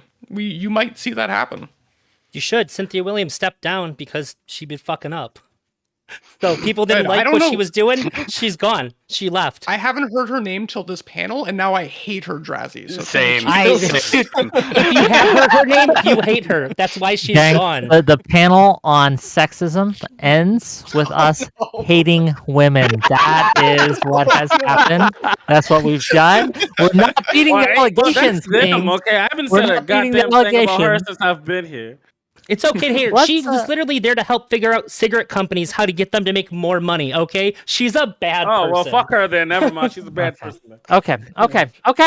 Let's rein it back in a little bit. Let's rein it back in. I guess do you have any kind of, and this is to everyone, what's your biggest concern right now with the D&D community? What do you think overall? I know it's a very broad question, but in the D&D community, what is your biggest problem? Go ahead. No one wants to bite on this. No problems. I'll All take fine. one. Whoever wants to go first, right? Like, Okay, I think that the I'll biggest start. problem I'm with polite. D&D right now is that I think that there's so much animosity from the poor decisions from the company as of late that the people that might have been interested, all they're hearing is negative things. I think a lot of people are going to get turned away from the game because it has become such a divisive, overly argumentative subject to where if you haven't played, you're like, well, I don't think I want to be a part of that. It just seems like everybody's mad all the time. I think that there should be, hopefully when we get a new CEO, we can have a bit more unified voice and talking about the things that we like and act like nerds again, rather than acting like Twitch poll debaters when we talk about our nerd hobby. I have news for you, gang. Nerds are pretty traditionally argumentative by nature, but Yeah. fair enough. What else? What are other thoughts? If I have to call on you, I will. Let's go to Greg, and then Yamato, Red, and then Ginger. I think that the community of D&D is probably going, especially if the new edition comes out the way that Ginger said. The online plays like a video game. I think it's going to remove that social aspect that D&D is appealing to people for. And I also think that it's going to stifle creativity in the sphere of players and DMs making their own settings, making their own worlds. Because honestly, if you get like two of your really close friends together, you just ad lib everything, you could build a setting off of that if you really wanted to. You'll get some good stories, and then you can just build off of that from there. Noted. Okay, Red.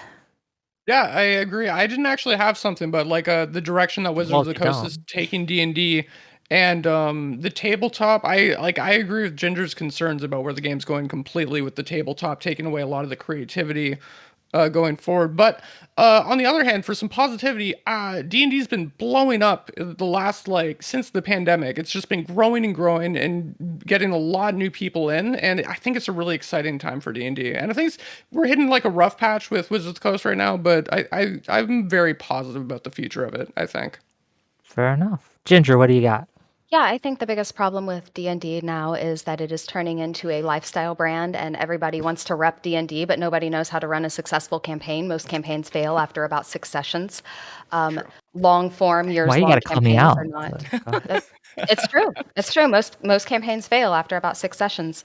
And long form campaigns with living, breathing worlds that players have input in, that players have more to control than just their character, those hardly exist. Like your typical D&D party is like a group of people controlling their characters, having a good laugh and tavern RPing, and then going out and kill some goblins, then coming back to do more tavern RP. When people don't really know how to run long form campaigns, people don't know how to keep things going in a living, breathing, moving world. And I mean, I know many people have solutions for this, but when you have players that have investment beyond their characters when it comes to maybe even controlling factions, controlling a whole lot of the world, creating lore, they end up with as much investment as the DM. And I think that that's kind of maybe the key to running these long-form campaigns. But right now, D&D just seems stuck in a rut of people who wear the brand and rep the brand, say they're a D&D player, but really can't go past that 6th session. You know who I blame? Critical Role. I think Critical Role has been a disaster Stranger for Things. people. I hate it when I get a new player and they're like, "Oh, is this going to be like Critical Role?" Red flag, okay? Red flag immediately. I'm like, "Well, no, we're not a show. I'm not putting on a show. We're playing a game, okay?" So I agree with you. Yamato, though, what are your thoughts? My it's kind of hard because I really didn't have anything, but I think I don't want to. I'm gonna use this term because you guys used it.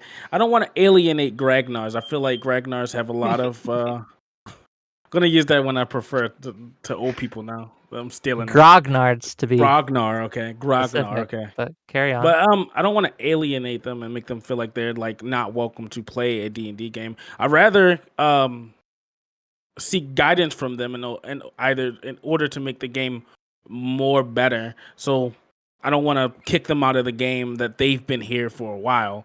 I just want to see the game evolve where everyone can have fun. Fair enough. Okay, gang, we're kind of wrapping this one up a little early. I think we've kind of circled the drain a little bit, but I do want to ask one last question before we go and go into closing statements and things like that.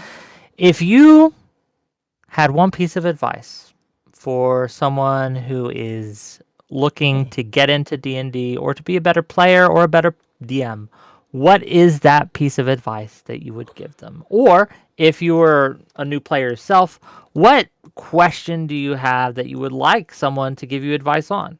So we're going to start with Greg and we're going to end with Ginger on this. Go ahead, Greg.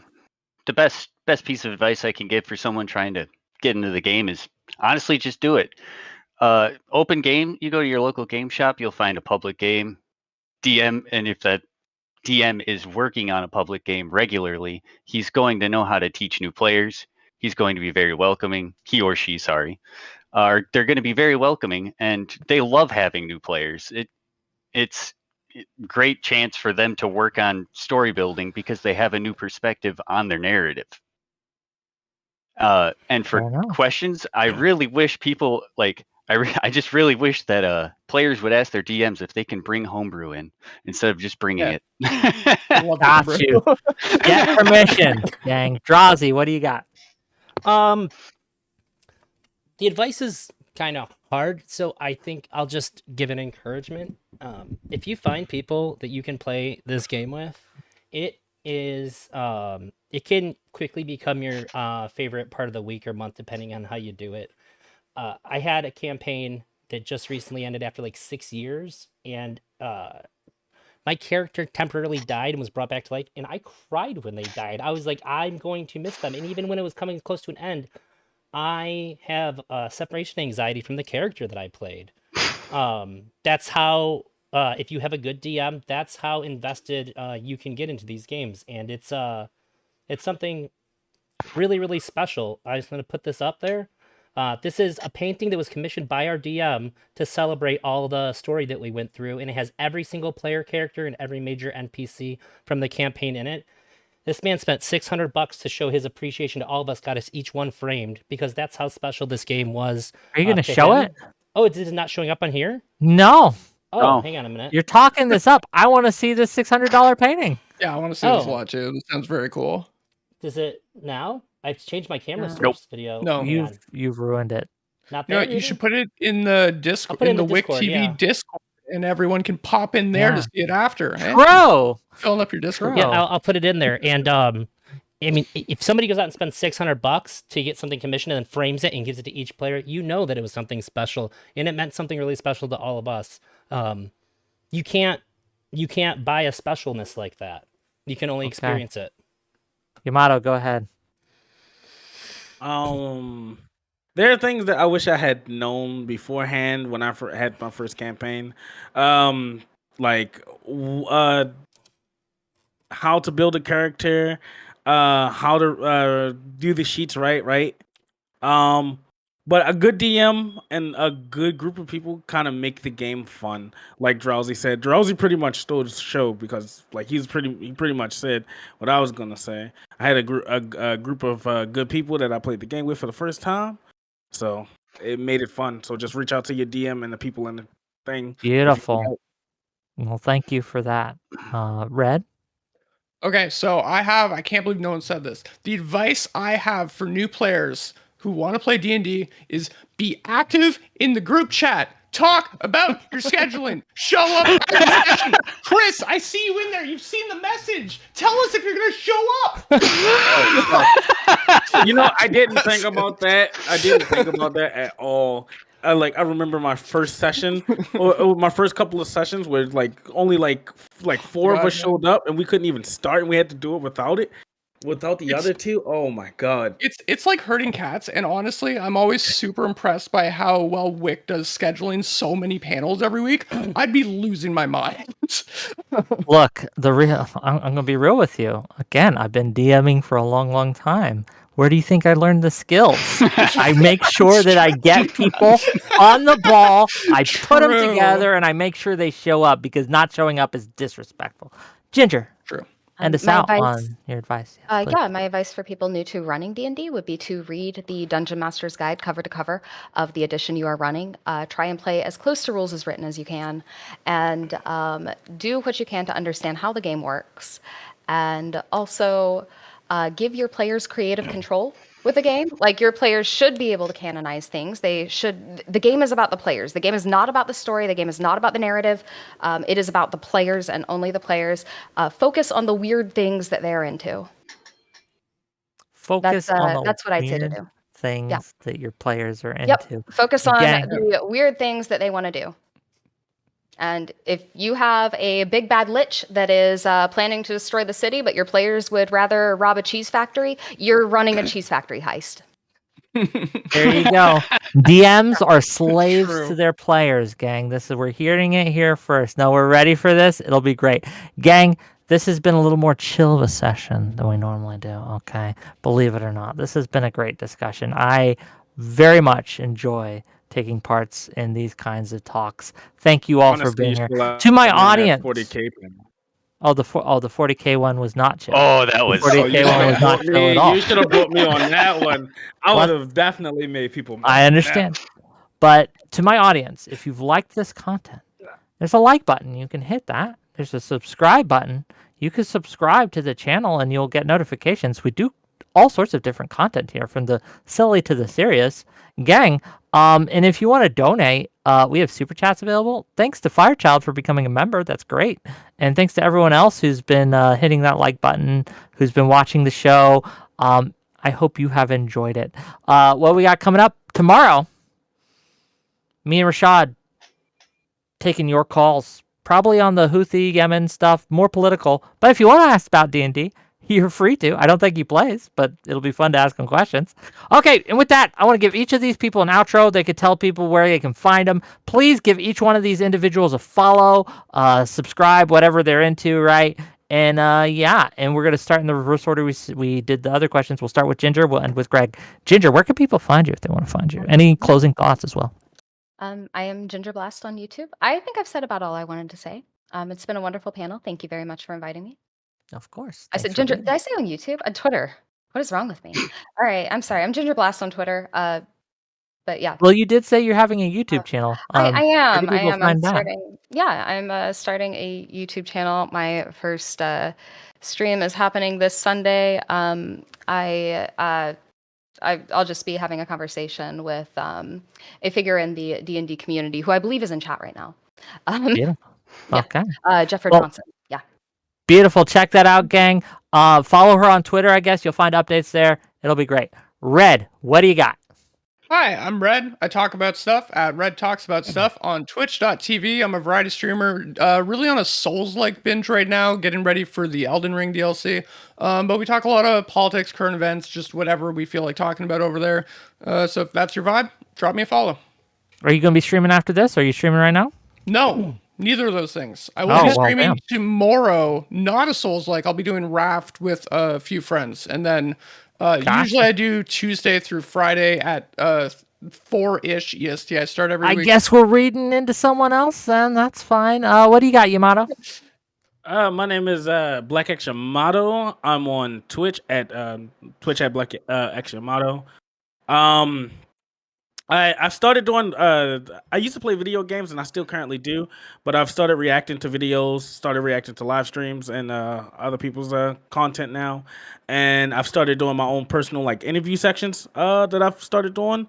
I've had my first one, and it was Mooncake, and I thought that went fairly well. That's where you can find me at. Check him out, gang. Thank you for being here. Really appreciate your thoughts. Elder Drazi, go ahead.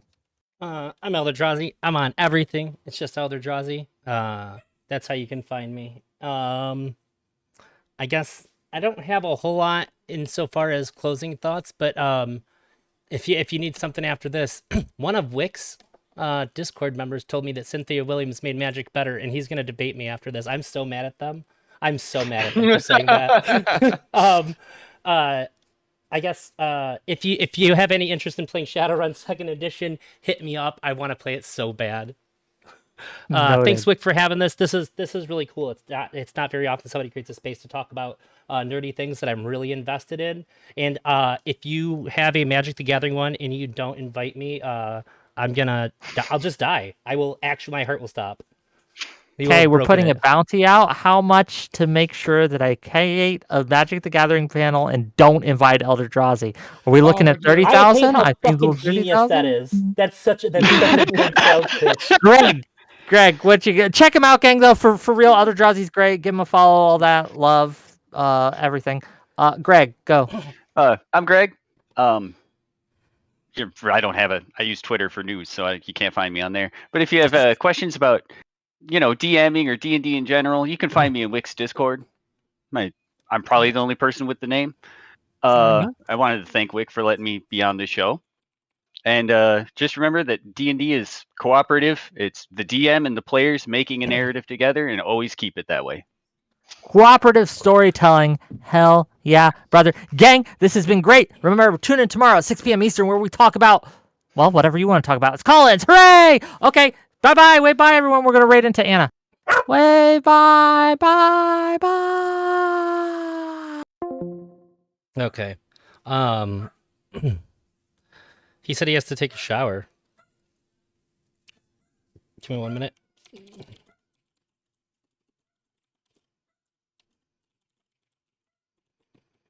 But In Pursuit of Knowledge said that Cynthia Williams made Magic better. I have no idea how you can possibly justify this. It's obnoxious to say that, in my opinion.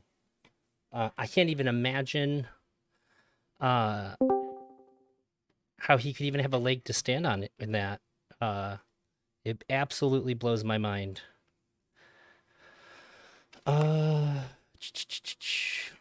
Give him stream guest permissions. Make sure that I'm just gonna let my wife know what's going on. So the panel's over, but somebody just said that the last Hasbro CEO made Magic better, and I told them they could come and debate me after the panel was over, and they're gonna. That's fair. I got 5. Hang on. Should I be muting myself? Yeah. Okay.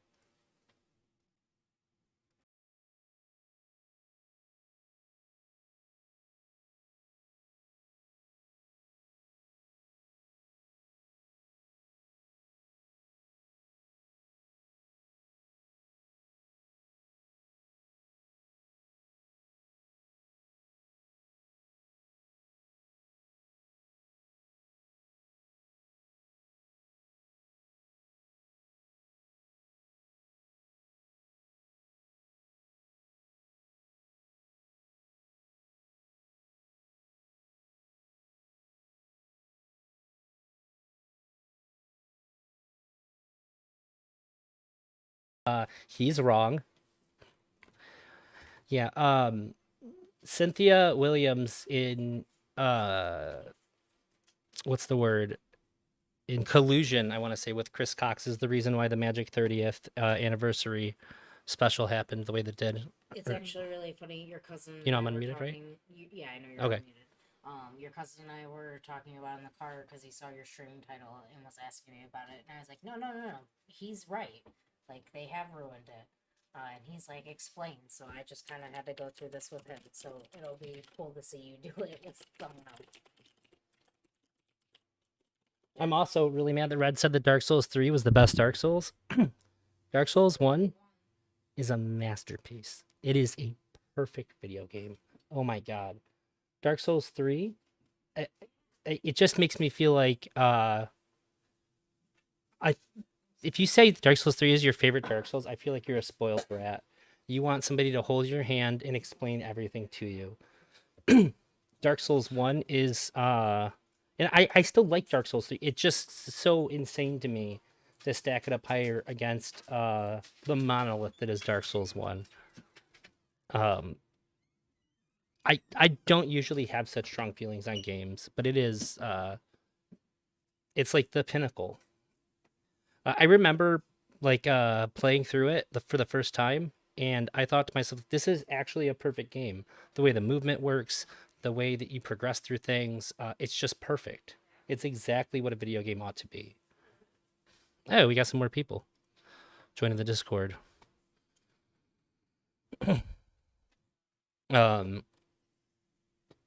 If I wasn't so infuriated by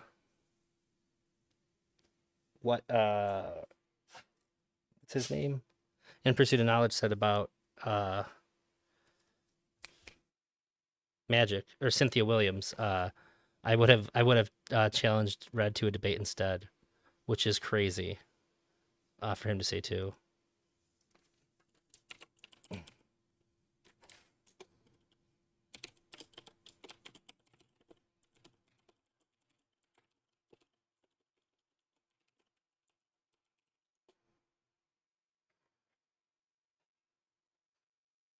Make sure that I'm not missing him. Okay, I'm not.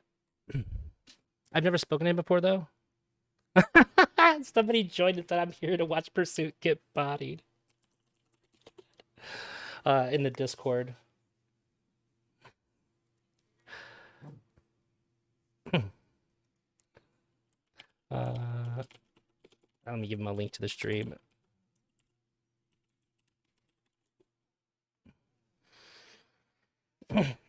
She's that's the thing too. Like she's not just that she's bad for Magic. She is a bad person. So it's very easy to not like her.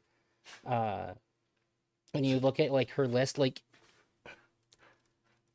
I'm fairly left leaning. So like when you tell me like Philip Morris executive, the head of Amazon fulfillment, which is like where all the horror. That's the part of Amazon where you hear all the horror stories from is the fulfillment centers. And then coming into like you're like, so a company where she was literally putting profit over lives, and then she moved on to Amazon. She was putting profit over the well-being of all the employees. I don't know what else you could have possibly imagined her role was going to be in managing Hasbro. It's such a crazy thing to understand if you're a player. If you're a business, I think the perspective is like, oh, she'll definitely make us more money. It's literally all she cares about. Just looking at her track record, I'm really glad that she stepped down. I don't care at all that she's a woman. Not in the least. I care that she's entering into a space that is like if you're a nerd and you do nerdy things, like for me it's Magic. It's a truly special thing to be able to get into something like that and have a community that you can find. When I moved from the Thumb down to the city, I was really excited because I was going to be near the biggest card shop in the state. And like my first time playing there after moving, I was blown away Oh no, Tenflix. This is gonna be on stream. You can't say something like that while I'm streaming and not expect me to have this on stream. Uh, when I first entered that or first tournament I entered in that card shop, I it wasn't even like I had made friends right away. It was like I already had friends there that I hadn't met yet. Nerd communities are so good for having like just instant understanding of each other. Oh, hey. Hello. Cool. Can you I'm hear me? very yeah. It's you sound a little bit muffled. Oh, I need to go closer to the mic, probably. Okay. Is that By the better? way, I'm still streaming. You know this, right? Yeah. Yeah. Okay. You gotta. Oh, I'm not crazy. fuck yeah, dude. You look familiar. Have we spoken before? I don't know. I don't think I've spoken to you directly, but I mean, I've talked on like Wix stream stuff before. Okay. And I met Tenflix at the Progressive Victory Ohio thing. That was awesome. Oh, were you on He Will's was- video? Yes, I was on Will's video. Okay, maybe that's why you look familiar. Yeah, I saw Will's video through Lonerbox watching it, and he roasted the fuck out of me. Well, he tried to roast me. He really can't speak well. That's the problem. Is that a magic But, shirt? Yeah, not necessarily. Honestly, my friends got this for me for Christmas. Oh my because god. You're my I buddy play- Timmy.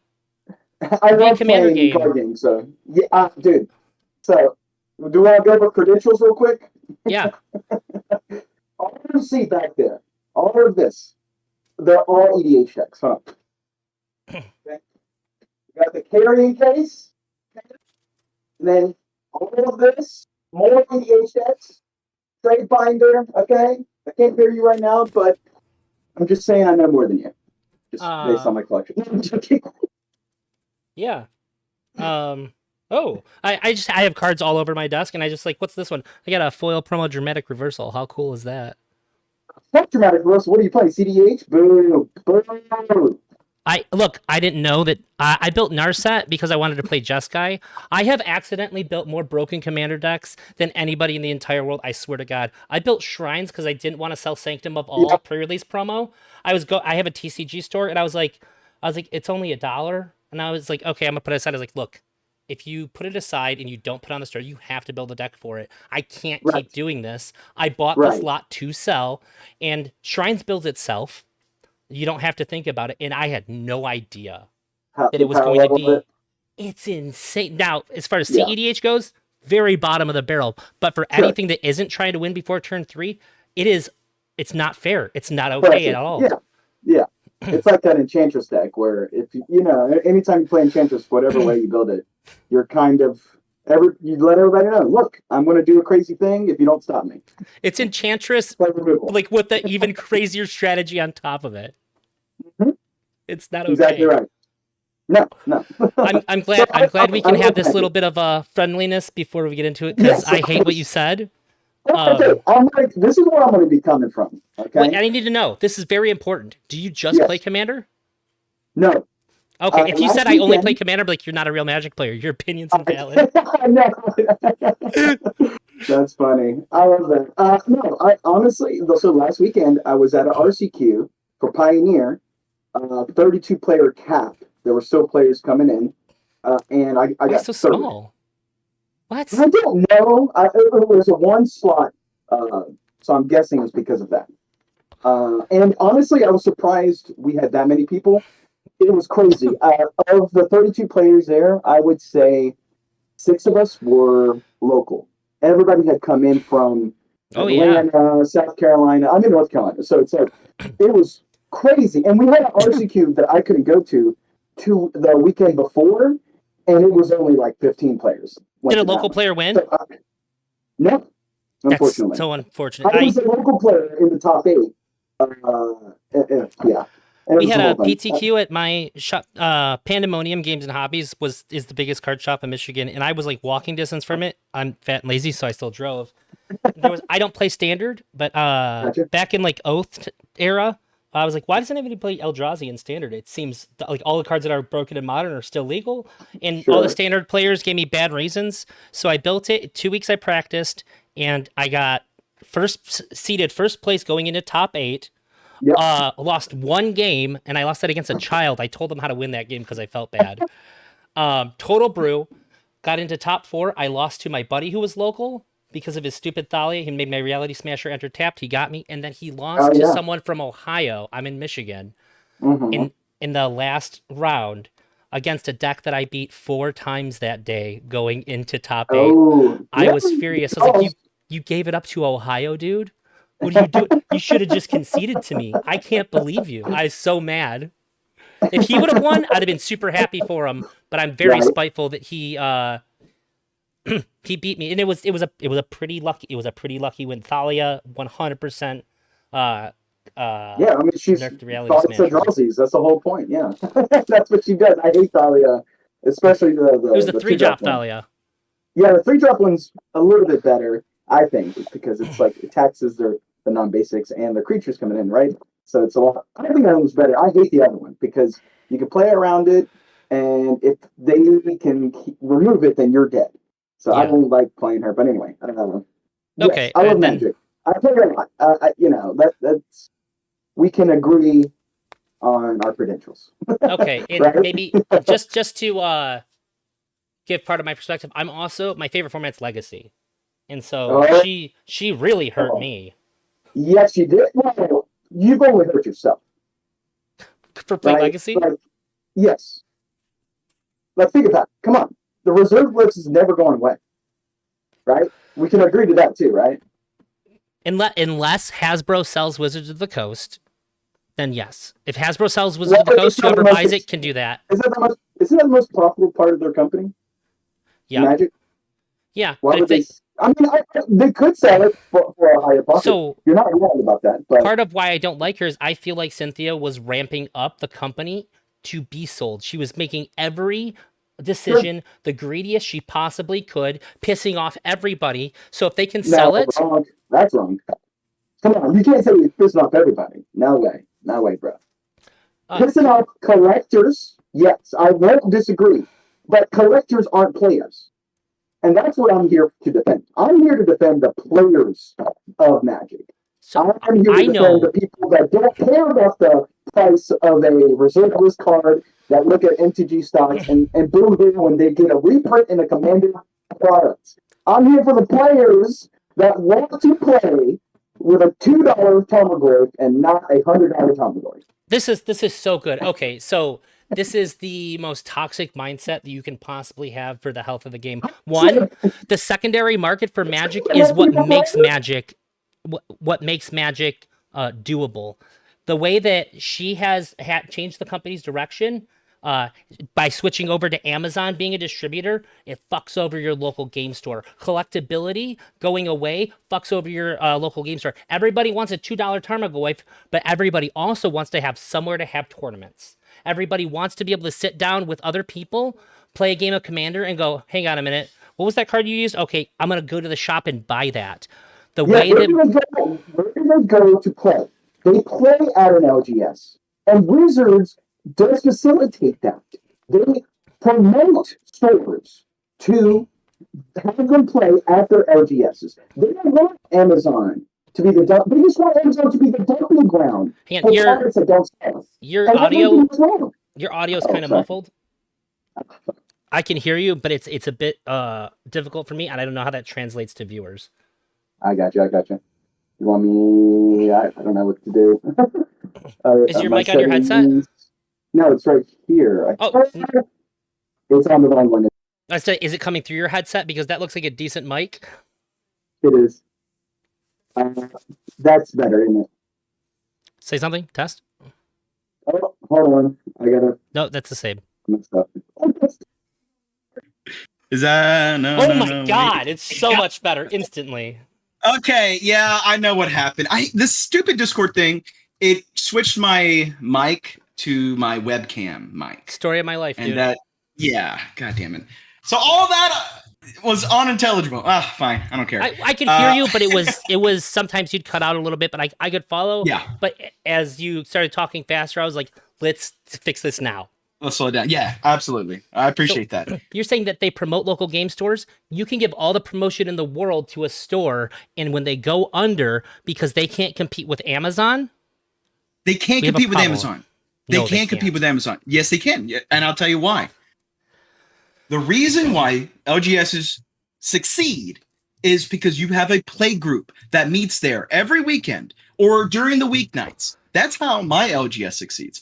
And I have many different instances of the reason why LGS is shut down is because of the owner being an asshole, investing in the wrong product. And on top of that, they weren't able to get enough product. Well, when their distributors fuck them over, they can go to Amazon and get more product at a cheap rate and sell it. I'm not joking. This is a very tried and true thing. I see this at my local game store. And they do. If they go to fucking Amazon fantastic. to get it, then they can't compete with Amazon. They can because okay. If I buy a box for $110 on Amazon for my shop, I have to sell it at $130 to make this. You worth know it. that they wait. When you're a card shop, not just a card shop, when you're just a collector, you know you have to wait on product. You know you have to sit on it. It's not about instant turnover, right? Unless you're trying to do a pre-release price and trying to spike Simulacrum synthesizer, you're not going to be winning. I'm not talking about singles. I'm not talking day about trading. sealed product. This is an important part of the market. Well, that's for a card that's shop. I don't. Yeah, I know it is. I understand that. And my card shop sells out constantly when it comes to product because That's not they good either. can't hold it. But no, the reason I know it's not good because they could be doing better and they get more product from Amazon and but if they can't get it from the distributor. But the whole point is that Wizards has done a great job promoting in-store play. That's why they're selling out of product. They're getting more players into Magic because EDH is a very easy way to get into it. Legacy will never get a new fucking player base. It's not happening. That ship is set, unless we're talking proxies, which I know in that community they're fucking going crazy over. And CEDH is about to go have that same problem here soon. events. If Wizards, we let proxies in the events that I hosted. So what you do is you usually. but I'm give talking people about your 10. LGS and Wizards. You're going to have a major issue, right? Where Wizards of the Coast is going to have to say proxies are fine at competitive tournaments for Legacy. Is that really where you want to be? Because as a company that prints cards, I don't think so. Look, I'm not saying. I said it's my favorite Legacy's format. dead. It's my favorite format. It's not my primary focus here, but when it comes to collectability of cards, most people that are collectors also play the game. Okay, the collectability, the value of cards, and being able to have some expectation if you're spending $50 on a card. Now, if you're spending $50 on a standard legal card because it's good in standard, there's a very clear understanding that this is probably going to go down anywhere between 95 in some cases only like 20%, but you're going to take it. Everybody understands that. But however, if I'm buying a card that's 10 years old, there should be some expectation that I can hold some value from that card. No, I disagree. Hard disagree. When that happens, I don't agree with that. Well, here's the thing though. When that happens, it is a driver of the product. Magic having collectability is one of the reasons why it has done so well. And Magic losing that collectability factor is the reason why games like Flesh and Blood are killing it. Wait. Hold on. So if it's about collectability, then you should be fucking sucking Cynthia Williams' clit constantly because she's the one that fucking ramped up Secret Lair product. If you want to talk about holding price, that you're talking about unique art at a limited time frame that will hold price, if not do more. You're talking. You should be so happy that she was able to expand that into a record profit for this card game. Secret Lair could have been good. Could have been good. No, it is good. When everything's special, nothing's special. Okay, Well, having a secret lair. When everyone's super, no one's super. Come on, having a secret lair twice a month is bad. Well, I think that they are working better to balance it because I think they were having a problem with print to run, and then going overcorrecting and saying, we're going to print it into oblivion. Now they're kind of going back on a balance. Do you know what's the best secret layer product? My Little Pony. For me? The prototype run that they God. did. That has I bought one for my wife and one to sell. That product has matured better than any other Magic product. Why is that? Why was that? Why is that? Because it did it in a smart way. It was a totally unique product and it was a non-playable game piece. This was strictly collectible. There is you can get away with playing it in a commander pod, sure, whatever. If you do that, you're insane. Just proxy. Yeah. You show I have them. They're right here. I'm not taking them out. But Eldrazi, look, I am sticking up for the players, not the collectors. I'm sticking up for the players too. I am a player. No. Who's more important to you? Someone that's able to get a $2 card with special art, or a $50 card that's been printed once 10 years ago. And there's only one printing of it. I'm not against reprints. I'm against that's what you're saying. I'm against over reprinting something so that it has no value. Some cards desperately need a reprint. When you have an uncommon that's $25 and it's been $25 for 5 years, reprint it. Let's get it down to like a $10 price mark. Let's not reprint it 4 times over the next 5 years. That's where I just disagree, because I think that it's better to have a 2-cent piece of cardboard that's a competitive playable than to have and give the choice to get the secret layer art that's a unique product that will hold value, if not do more, because it's a My Little Pony treatment of Swords of Plowshares, which people will absolutely want. They're not going to reprint it. You know what I'm saying? I've seen a lot of secret layer cards. Layer cards do not hold value. I don't disagree, because right now, well, hang here's on a the minute. problem. Froggy Style, $5. Thank you very much. I've said it before, and I'll say it again. If I had a sponsor, it's Froggy Style. This man owns this stream. I'll try Shadowrun. I don't know how to play or what I need, but I'll try it. You fucking got it, dude. You'll be in my Shadowrun campaign. I think that people show up in play Magic because there is a so trading is a huge part of this game, and so is the secondary market. People being able to make money off of buying cards at a better rate than card shops like myself, and then selling them on like TCG Player. This keeps the game going. I don't agree with that. You don't think that people being able to buy cards online keeps this game going strong and helping? I don't think day trading Magic cards is something that WotC should ever consider when they're thinking about reprinting. I'm not talking about Rudy. Okay, buying up every single copy of a card. No, listen. Well, no, Rudy's a little different though. Rudy, he does, Patreon. I think what Rudy does is actually pretty smart. Well, he's turned himself into a product with the YouTube channel. Yeah, I'm saying I'm not talking about Rudy where this card's starting to go up. I'm gonna buy 600 copies of it. I'm not talking about this kind of a thing.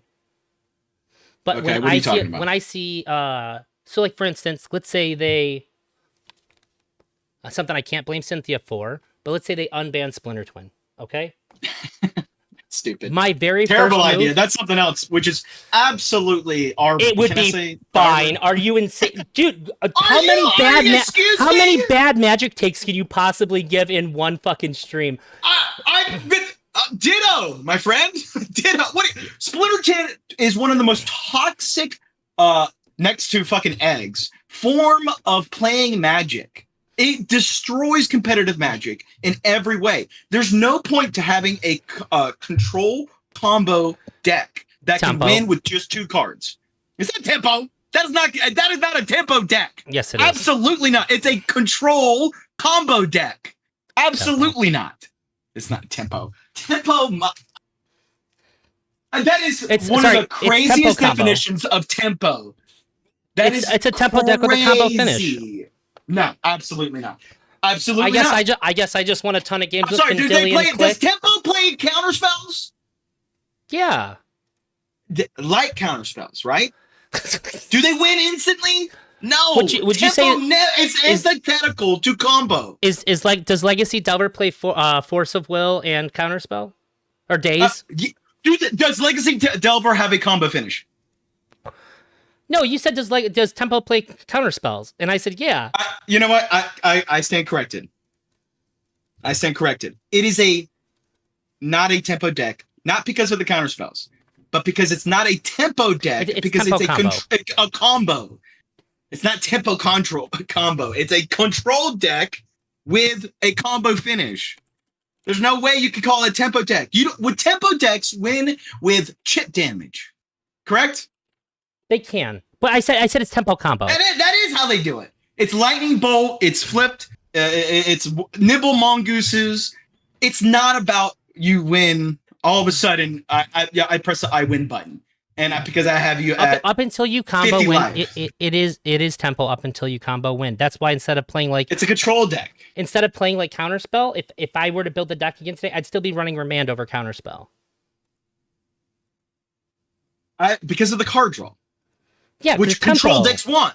No, because it's a card draw spell, which both control decks and combo decks need. If it was a tempo deck, you would play counterspell because you would have a 5/3 or a 3/3 flyer unblockable, or a true name nemesis that is just hitting 3. I'm talking about modern. Here.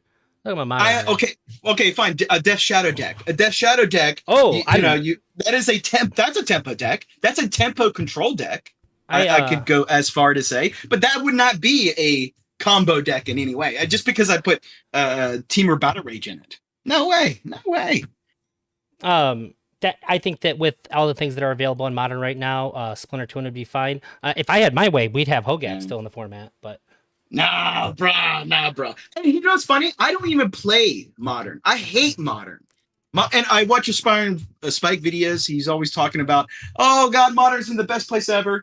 And I just look at this. I'm like, this is all bullshit. It's all bullshit. But it is where Legacy if Legacy has a representation in paper, it's Modern today. Yeah, Modern's gotten a lot stronger. Modern. So yeah. part of my grudge against Cynthia 2 is that Modern Horizons 2 gutted the format. It was the worst set I've ever seen for stability in respect to the player. It did two things so crazy at the same time. It was like, here's everything that you think that you want. Yes. But really, yes. It's pure poison. So they and made a ton of money. That was my comment earlier, is that players do not know what they want. Correct. And that's why I'm glad there are corporate greedy monsters, CEOs at the top, looking at spreadsheets all fucking day, emailing distributors, talking with their LGSs to get the real data, to get the actionable, what do you call it in corporate speak? Like the real on the ground instead of vibes. So many players are just vibes. Oh, I just don't feel like, and you pointed out perfectly. Modern Horizons 2 was exactly vibes. Oh, let's have pitch shit in fucking Modern. What's a great way to make Modern into a super cool format? Well, we can't put Force of Will. Let's put in all these pitch fucking cards. It's fucking stupid. It's just stupid. I agree, but that happened under Cynthia, and I don't think that doing something bad to show them that they were wrong is the correct way to operate this game. Magic, for a very long time, had a good history of being able to balance, save for like Homelands, but that was they literally got 2 janitors that worked in the Wizards of the Coast headquarters. They designed that whole set. It was a story-focused set. So, like, for the most part, they've done a really good job of having How long a good have you been balanced playing? game. I've been playing since Return to Ravnica. Return to Ravnica. A good long time. Okay.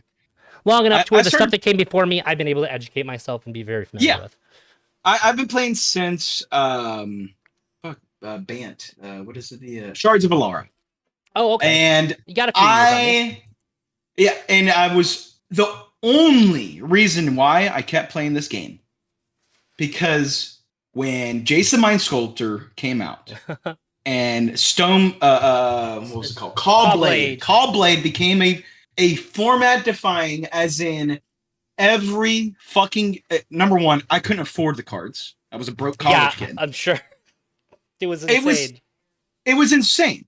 And I was We're about to talking just sell everything. $700 decks Everything. in the early 2000s. Yes. For And we're standard. talking. Yes. And the prices have gone up, obviously, because of inflation. Number one. Number two, the real thing is that the main player base, me, you, have now a disposable income.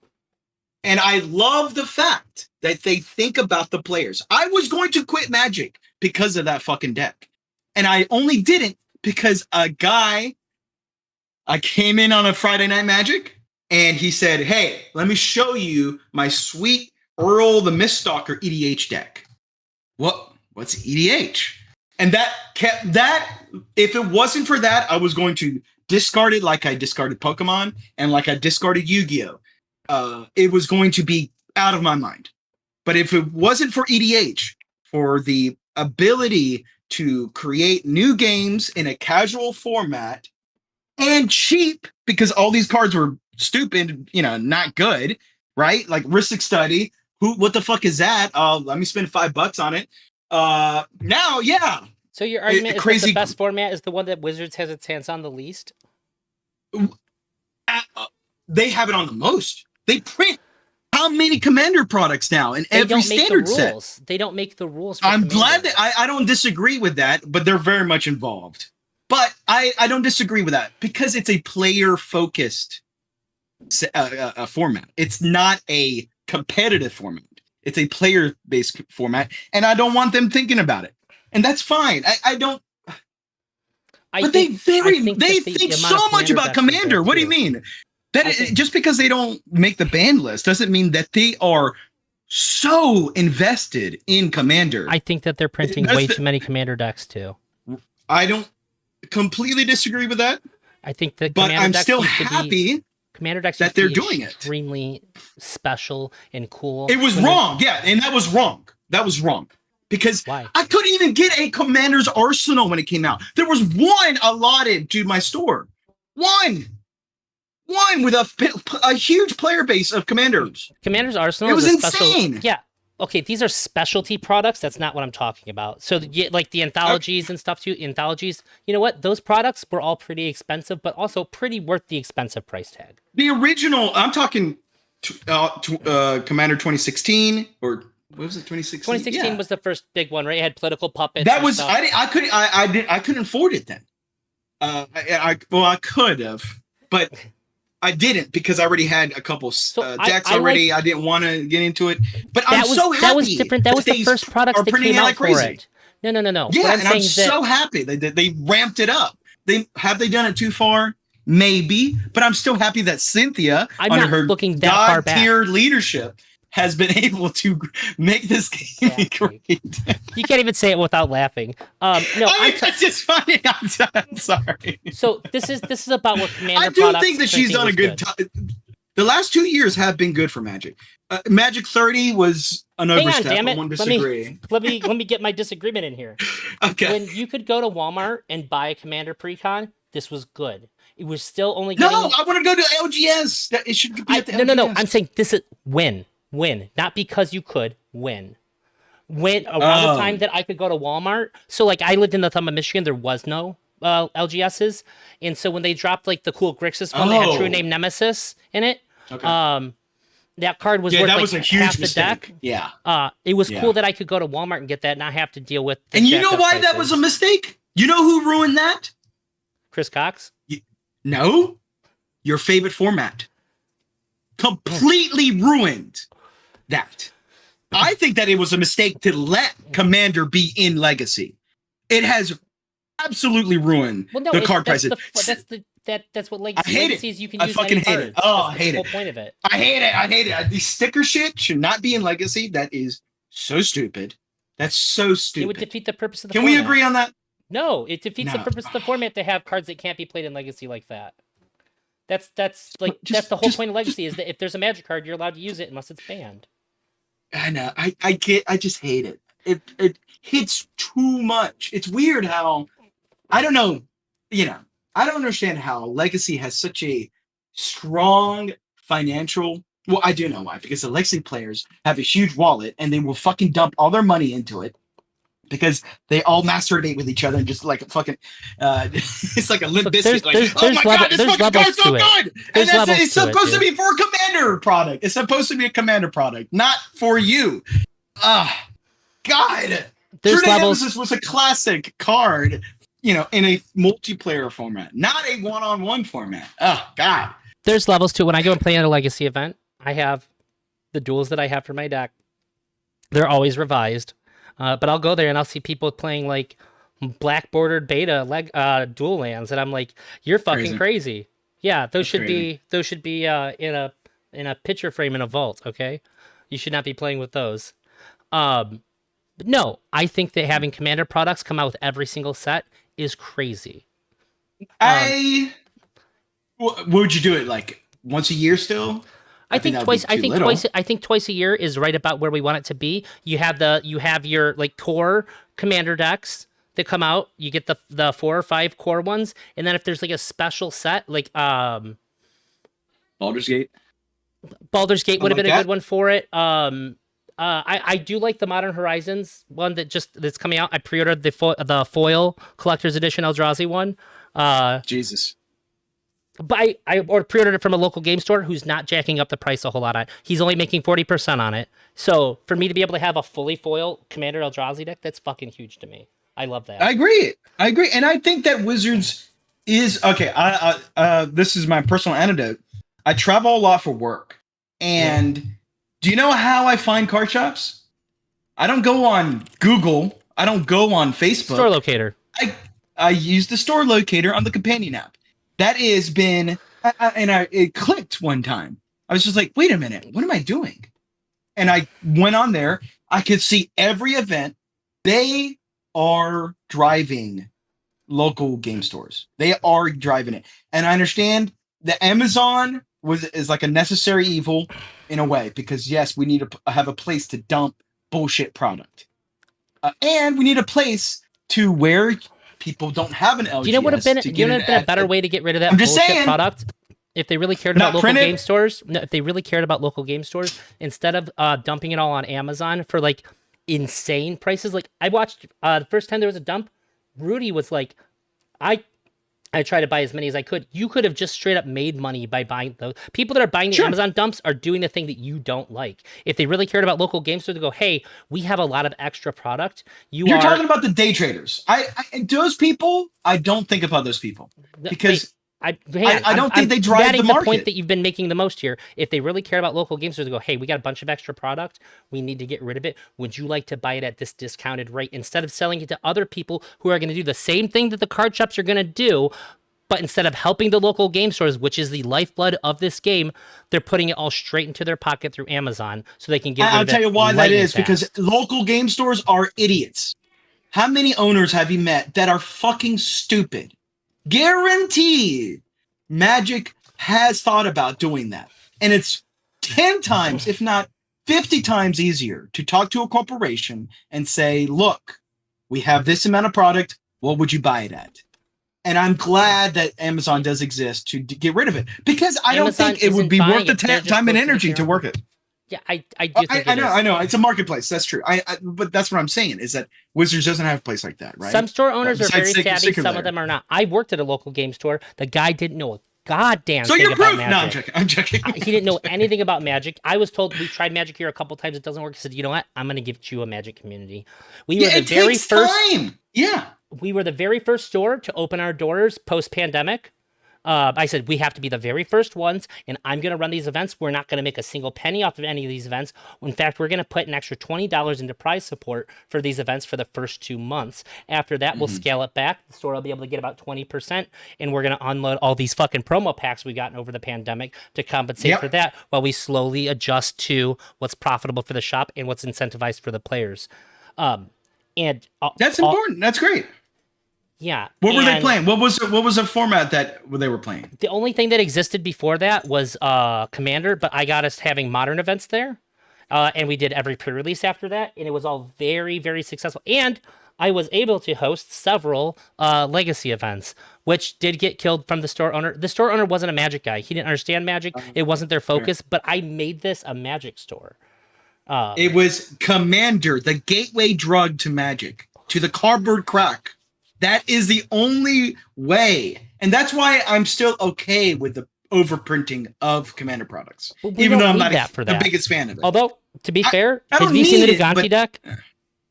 The Thunder Junction Ganti deck? Ganti? Oh, no, no. I know it's Sultai, right? Yeah, first of all, the art is somebody. I was at pre-release and somebody was playing it. I was like, "Can I see that?" And I was looking at. He reached for it back. I was like, "Oh, I'm sorry, I didn't even read it yet. I was just looking at the art. It's so good." It was $50. I've been beating.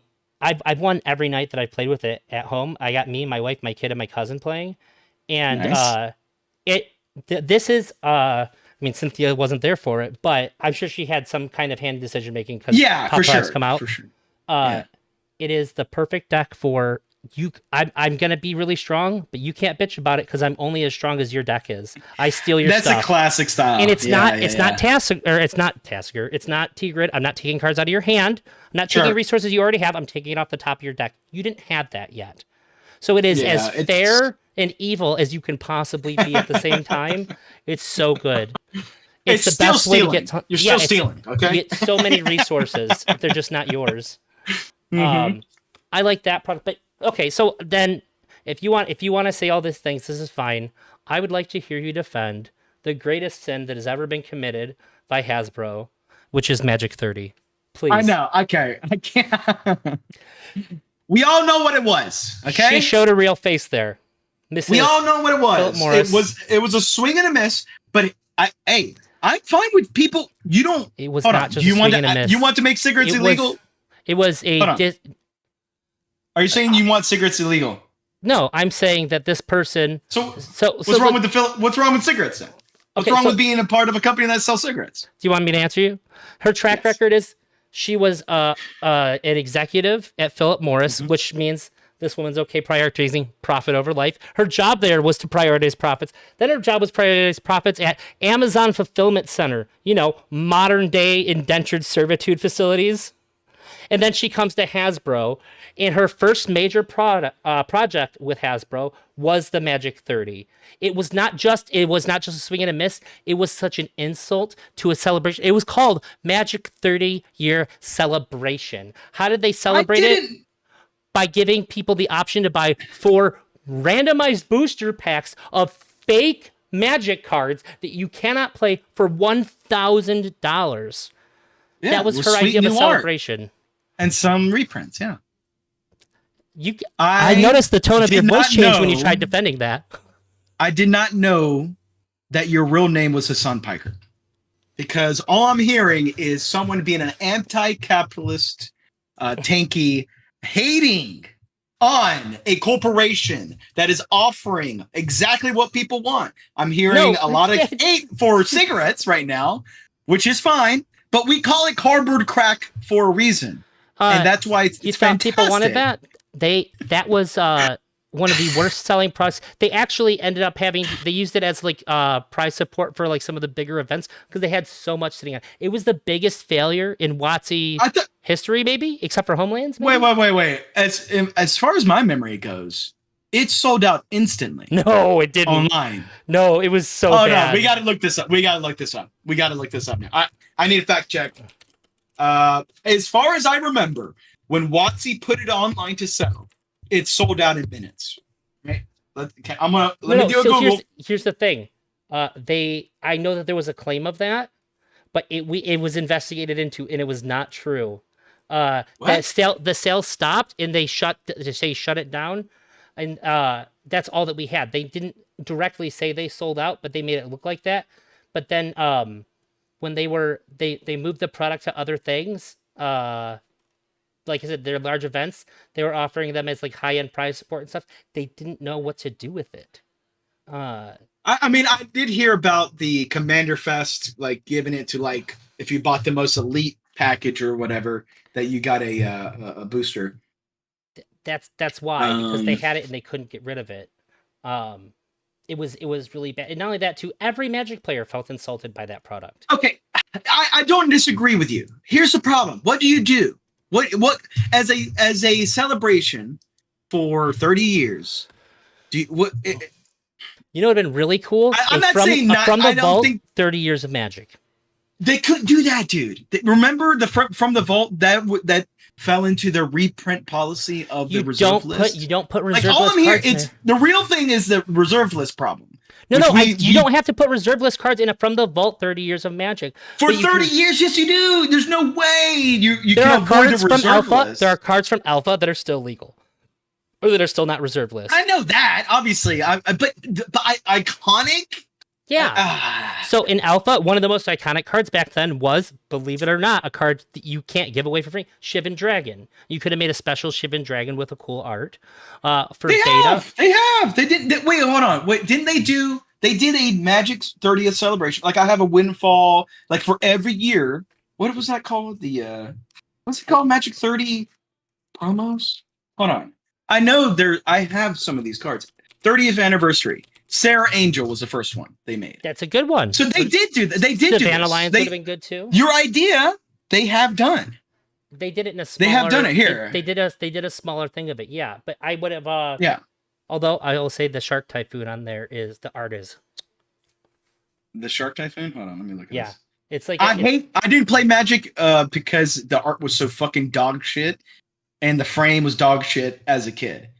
So I hate all these actually. I think when I was a to be kid, I honest. wouldn't have liked the art and stuff of Magic, but as I've gotten older, I really appreciate the old arts.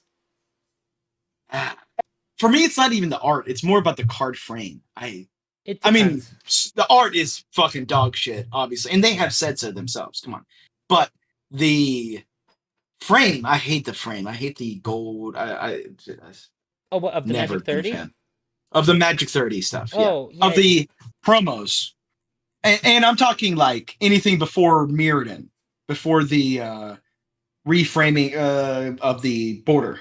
I hate the old borders so much. Did you like the Fortnite Secret Lair too? But that's not for me. I love the meta ones. There is a really And big concern that the secret layers are. Nah, I don't care about that. I don't give a fuck about that. The Marvel stuff is going to be coming out soon. They're going to make a Star Wars one. Everyone's going to be jacking off to that. It's not for me. And if they do a Star Trek one, I'll be very happy. But I don't care. There comes a I point where it's want a little this bit company to disrespectful the succeed. player base. Also, No, it's look at exact Aftermath. opposite. It's fan service. It's fan service. It's fan service. Exact opposite of what you're saying. It's disrespectful to collectors. It's disrespectful to gatekeepers. It's disrespectful to what you guys were talking about earlier on your I panel. agree with the some of the older stuff. D&D people. Lord of the Rings was great.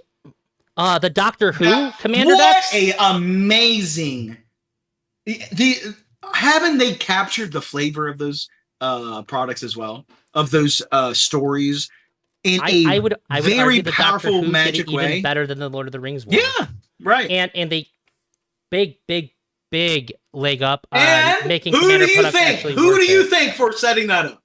Who? Guaranteed there is an email somewhere from who? Tell me her name. Say it. I've been watching Breaking Bad. Say her name. Is Say your her argument? name. Is your argument that a broken clock is right twice a day? Apparently she's right for Doctor Who, for Lord of the Rings, for Secret Layers, for Commander products. She's wrong once a day with Magic 30. I think that when you take the universes beyond and just how poorly it's been executed overall, I think that I these don't things hear would the have been- complaints anymore. I don't hear the complaints anymore. I think that the things that were great about Lord of the Rings and Doctor Who would have stood out as huge triumphs without having this like stain of all this constant universes beyond. These things should have been, especially with Magic, they should have been like remarkably special things. Like, wow, this is so cool that we're getting this. And when it's like we're bringing a new IP in every other month now, it's like, well, then who gives a shit? Of course there's a Doctor Who set. Of course they did Lord of the Rings. I don't disagree with that in general, but we Especially are 'cause they not executed the so well. normal Magic player, right? We're not the normal one. The normal Magic I think the player normal is Magic Commander players, players, standard players. Yes, exactly. Oh, I don't even think standard, to be honest with you. I think it's just Commander player. That's how it feels. Standard is a huge driver still, unfortunately. It's I don't I love think the format. maybe on an arena, but on paper. No, yeah. So standard is what's actually like driving events mostly. which is unfortunate. Pioneer's doing pretty well too. Yes, I would say. Well, I'm and my like I said with this RCQ that happened, I don't see the competitiveness. In my 30-minute driving range, COVID hurt. There are about like there are 5 stores. stores. Yes, yeah, it did, and I think it's wrecked it almost destroyed it, and the only thing irreparably, and that arena is really the only thing that's really keeping anything alive for like a normal person that is thinking about playing competitively. Because I see in my 5 store, there are about 5 stores, 30 minutes circle around me, and none of them except one has a Friday Night Magic that has more than 5 people that show up to play Standard, Pioneer, or Modern. I think Modern's a little bit growing, but it's Commander, and all of them. And when in Commander nights, I mean, like Tuesday nights, huge. Saturdays all day, huge, and it's Fridays, huge. It's all Commander players. Now there are some enough to get 6 people competitively to go to an RCQ that most of the people drive from out of state for. And so I think they could do something a little bit better about that. But I don't see the Standard players. I don't see them. I think they're online on Arena, which that's something that's been absolute. They could do better, but my God, thank fucking Christ, I don't have to use Magic Online. Holy fuck. Can we talk about Aftermath, Dominaria United, and they're not doing that anymore. They're not doing that anymore. Worst of all, Innistrad Midnight Hunt, and then the crazy fucking double feature shit. I like they took chances. I like that she has balls to take chances on a product that is silver border and you can't tell the colors between cards. Baldur's Gate 2. Double Masters undermined that. Come on. And Double Masters was awesome. I like Double Masters because I bought 1 booster pack and I got an Imperial seal out of my first pack, took it straight home, put it online. I was like, I'm not allowed to own this. It's too expensive. It's awesome. That's awesome. The mistake with Baldur's Gate was clearly it was number 1 underpowered because it was supposed to be a cube, another one of the draft commander formats, which is stupid. It just doesn't work. Aftermath. It just does not work. Aftermath was different. Aftermath was not a cube product. No. Aftermath was an insane idea to try to squeeze people to put an additional product in an oversaturated market to squeeze money out of people when it really didn't make any sense to not put it in the was first trying set. To placate people's ideas of having 3 sets in a block. Just like the old days. Just like the old days. They were for fun. They were looking at geezers, legacy players, excuse me. And they were saying, oh, let's try to appease them in a standard way. And fucking big mistake. How do we do that? We will release a new product 3 weeks afterwards that's like this fucking big that should have been in the other set to begin with. It's basically the same set. They're not. They have repaired that. As Cynthia's walking out the door, she said, don't do that again. And they've done the big score stuff for Thunder Junction, which I think it's worked out fantastically.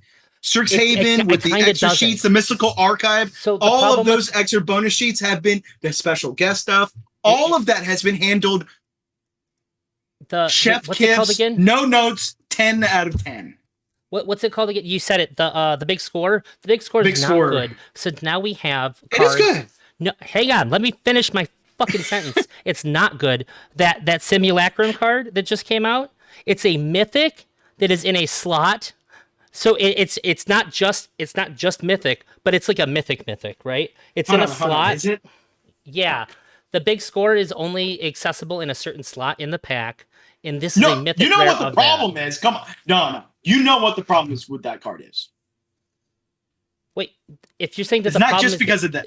No. So here's the thing: it's a very good card, and people want it, and it is It is upgraded from status of mythic to something that's even harder to pull because the way that they just sort of threw the big score into Thunder Junction. They should have just made it all part of Thunder Junction and not put one slot in a booster pack to do that. I don't disagree. They This is should a- have done is that they should have recognized that this is a card for legacy. For stupid, I like to play all the cards, but one-on-one. And they should have done that.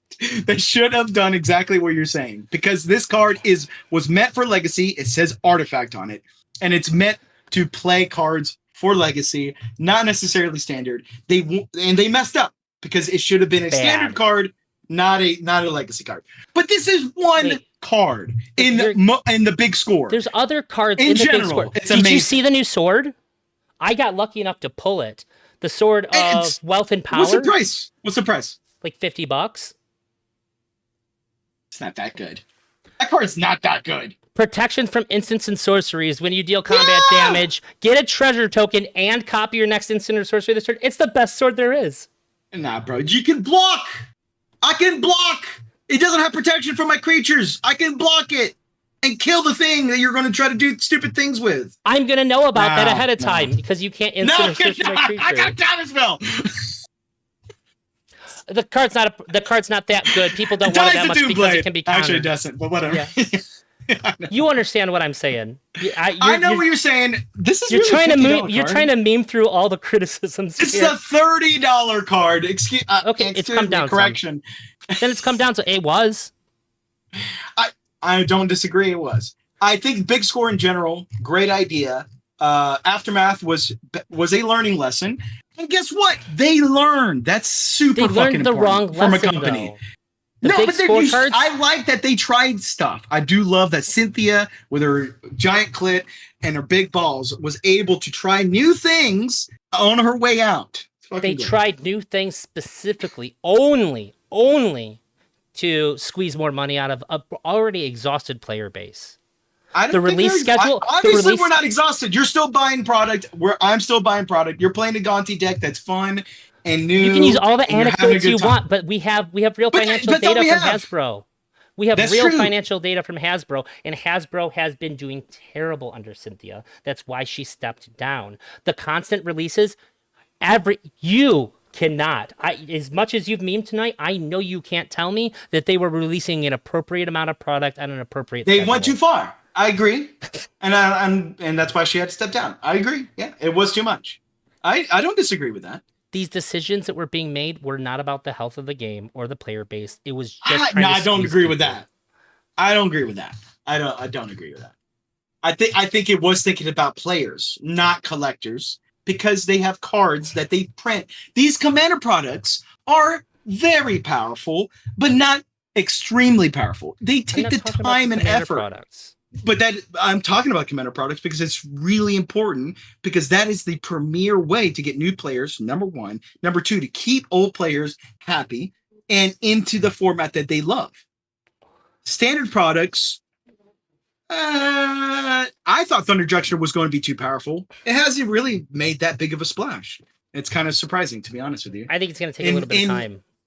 I don't- But I do think. I mean, do it's think not a that- wild. I thought it was going to be surpass Wilds of Eldraine with the power level, and it has not shown that. to be the Wild. case at Oh all. yeah, no. Wilds was. I really did. When I was looking at spoilers, I thought plot was going to be a mistake. It's way too good, and I was completely wrong. It's not Wilds level. So, right, I don't know. Judging from, Yeah, geez, no, it's how not. many years I've been They playing? They had Oko. 2 Come on. decades I've been playing. Yeah, they reprinted Oko too. That's awesome. He's not You the can same, get- though. He's not reprint.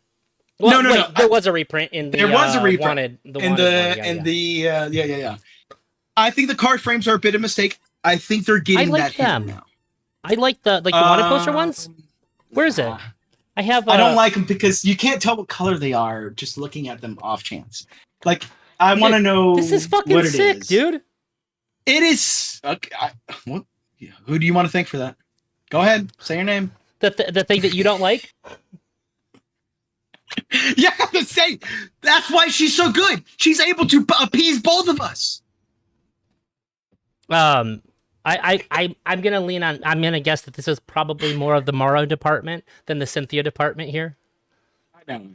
Well, Did you see the video where Mark I don't Rosewater, know. Chris Cox, and Cynthia were all sitting in the same room when they announced Magic 30? I And don't see this Maro's shit, just man. like, he's like trying Yeah, not to look at whoa. the camera. He's just like, you could just tell he's like, I don't want to fucking be here, dude. Like Dude, knew he's been through it since the beginning. He's been there for so long. He gets so much shit. That man is a saint. I back him up 100%. Morrow, he's doing the Yeah. best that he can. I truly believe that. R&D is never going to be perfect, but Yeah. one of my biggest criticisms of her is that she's calling. He really needed to be involved in a lot more of the things that were going on. It's pretty bad when you have somebody who's been in a company like that. That's your biggest asset that you have, and if he's too embarrassed to look at the fucking camera, this should be a hint. This is a clue. I don't disagree with that. Yeah, and you know, maybe he had a hand in getting rid of her. You know, we don't know. We don't know. What a fucking G move. That would be. I think a lot of people. I think my main criticism, honestly, is that players don't know what they want.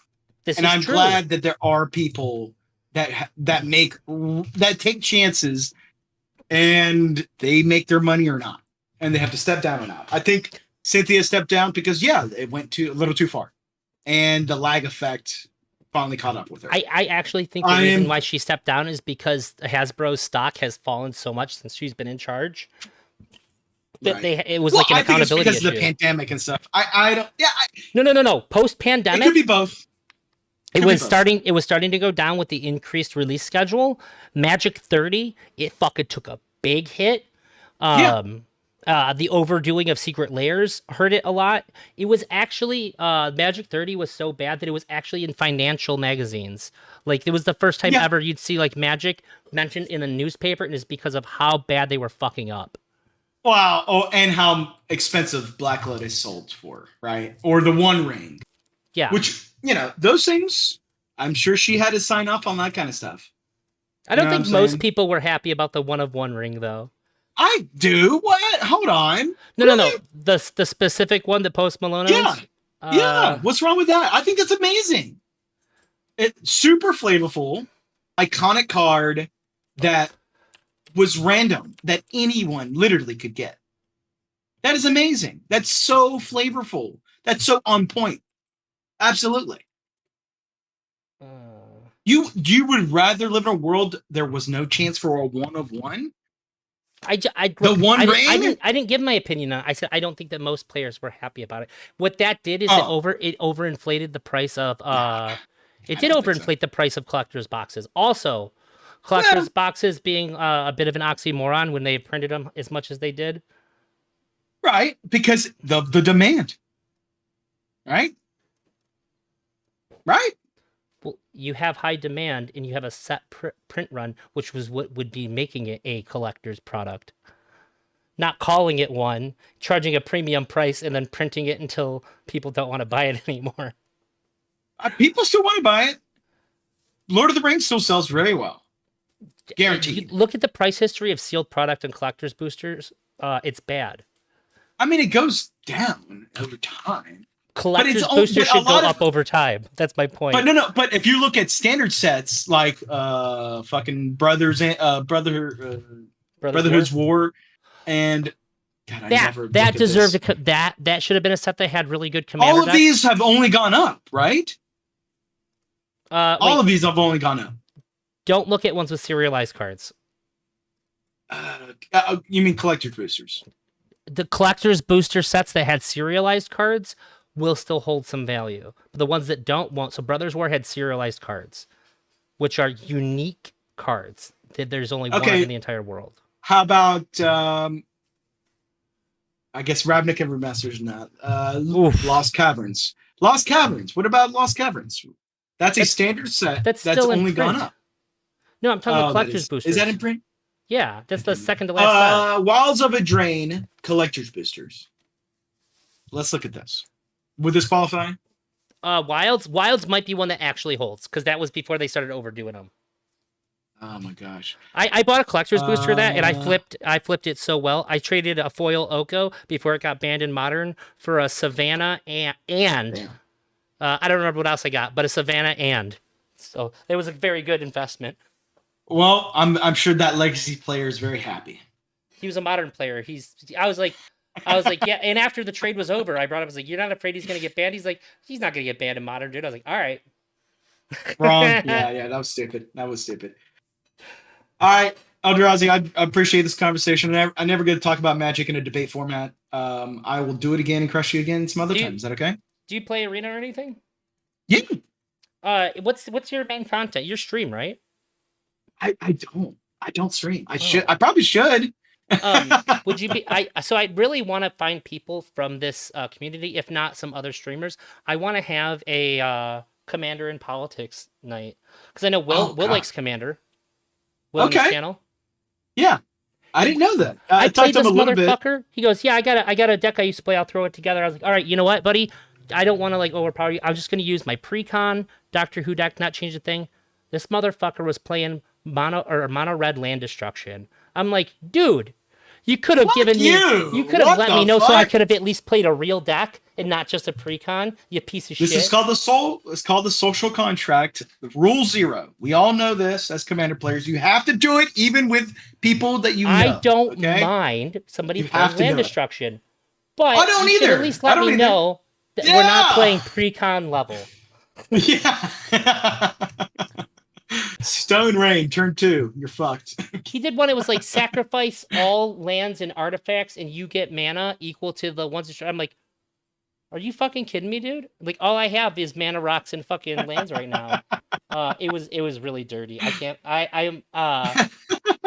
Like, it was funny that it happened that way because we played Pauper Commander before that, and God, I played, terrible format.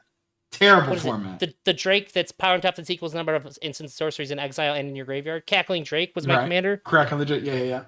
It was fucked up. I shit stomped him. So like kind of revenge, but also like I should have been able to play a different deck. And Lethy Waterkai and we played Commander on stream. I know there's Lefty G, so I'd really like to do that. If you want to add me, I'll keep in touch with you about it because I think it's playing Commander is a really good game suited for having like a 4-person discussion about politics because you're literally playing politics. I like this idea. Yeah, I play. I should honestly, that RCQ took so much out of me. I haven't played this week, but I play Magic every week. I play Arena. Oh, I'll shoot you my code too. I'll play a. Right now, I've been playing a lot of show and tell until they ban it. Oh, you're playing Timeless? Timeless is Timeless is great because it lets you play with really powerful spells. In the most accessible way possible. Legacy Arena. I get it. 4 years ago, I created a subreddit for a format that I called MTGA Vintage, and it's literally timeless. It is literally timeless. I promised that I would never ban a card. It would only be restricted. They stole my entire premise, and like I couldn't get anybody to play that with me. And it's probably their most popular out of the gate format they ever created for Arena, and I'm so mad that I couldn't have been playing this in the past, just with like a group of people who like the idea. Jesus. You should thank Cynthia for that. There's no way. In the last 2 years, Timeless was created. Absolutely.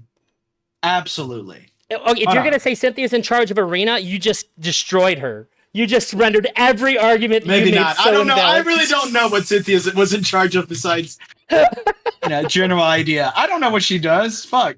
I don't know actually who does Arena. They need to fucking finish the Pioneer stuff, which they said they're going to do this year. But they offloaded all their work to a company that doesn't care. That's why the drafts are always broken.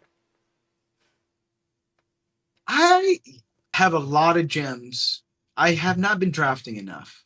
But I don't run into problems on draft. No, here's the thing. After I draft 4 or 5 times, I start sweeping because I realize what isn't getting picked in quick drafts always. And I know how to build the decks. When they were like, what was it? The vampire one with the Midnight Hunt. That Crimson Vow. You play black, white, kill your shit. You will win every fucking time. Every time. It's free. Because you played Rites of Oblivion, cards like that? there's just the white cards destroy target attacking creature. There's just so much removal in black and white, and then you just play a couple of cute creatures with the.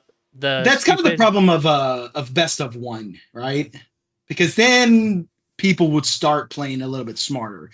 But because it's a format that's made for winning quickly, to be on curve, I think that is a problem of Arena. Well, but it's because the people want it, right? People want to play just best of one. They don't want to play best of three. I don't know. I think they taught them to want best of one, because it's more convenient for like mobile and stuff.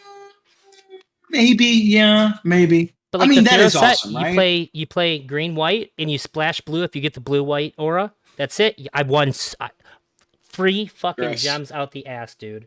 It's because nobody at Wizards actually manages how the drafts function and how it randomizes cards. They put it onto another company that gets paid to do it. There's like no hourly rate. They have no workers that are getting paid an hourly rate to do it. So they do the minimum amount of work to say that it's done, and they ship it back to them. It's bad. That it's randomized. I feel like We know then it's again, not. I don't know. I haven't kept up these people because I used to watch. What was his name? A lot of Optimize. What was his name? Fucking Going Optimal. I think it was his Twitch handle. I don't know. Where I've seen a lot of videos, people breaking down the data on this. It's bad. Okay. You actually can know what the computer is going to not pick, and you can build around it. It's crazy. I didn't know that, but I just sort of learned by playing drafts after a couple of times what's going to work, so I could pull from them. Brothers War, you just go green, white, artifacts are good, and you win. Jesus. Not a fan of that. That should be, well, then how do you fix that? Pay them more. Yeah. But this hire more fucking nerds. How many people do that? Shit. How many people do that though? Well, I don't know. Yeah. If MTGO still works pretty fucking well, Arena, MTGO is kind of like a modern miracle in like programming for all these cards to work together. On Arena, this is how Arena determines card stuff. It says trample on it, it reads trample on it, and then applies a rule for trample. It's not like complex programming language interacting with each other. It's just like template. Fine. Yeah, okay, but here's the problem. Arena has way bigger bugs and issues than MTGO does. When you have this really simplified approach to creating the game, it shouldn't be fucking up like this. People were insta-killing people by equipping kunai, like a 2-mana equipment. When they attack you, it just automatically made you lose the game. I ran into that playing like events on there. Those bugs get reported pretty quickly, right? It took 2 months for that to get fixed. Well, because nobody fucking plays kunai, probably, but I don't know. No, that's crazy. They're just not, for the amount of money that Arena's brought in, they are not putting nearly enough into technicians. Hopefully, new CEO will fix that. Yeah. Arena has potential to be the best product that they've ever put out digitally, and they're fucking up. It is. I think digitally, MTGO it still has, I think, some of the important things MTGO has, being able to get physical cards when you complete a set, being able to trade with people, having an actual marketplace so that people can have like some sort of like tangible value for their cards and they're not just stuck with them forever. That's huge for a lot of people. I don't disagree with that. I draft and now I'm the cards that I drafted with that I'm never going to get to play with just sit here forever and do nothing for me. But it just looks so ugly. It's very buggy, right? Like it looks Arena's way buggier. I don't see it. I don't run into it then. You hear about it more because people have more pocket. There's more of their pocket invested in MTGO than in Arena. That's why you hear about it more. But the response time in fixing it is much, much better. Overall, the amount of bugs, especially considering the kinds of programming that they're both operating under, is much better.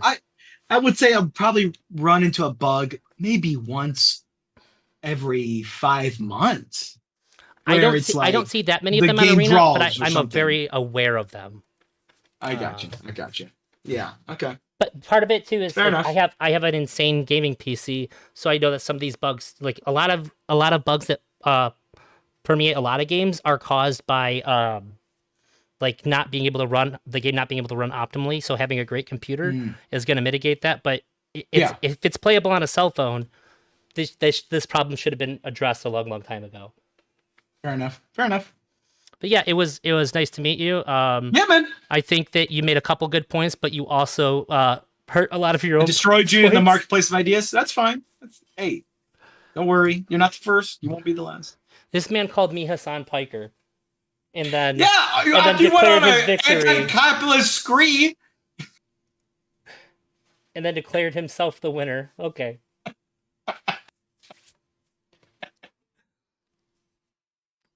Though I'll be in touch. I'll give you my arena name, and I'll let you know what's going on with trying to organize a creator commander game, because I don't want to play commander with commander content creators. I want to play commander with politics creators. Real That would people. be fun. Yeah. That sounds great.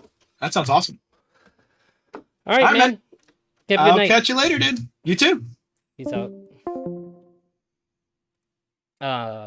He did have a couple of good points, but a lot of them he laughed when he made the bad points because he knew. But it was a good talk. I wasn't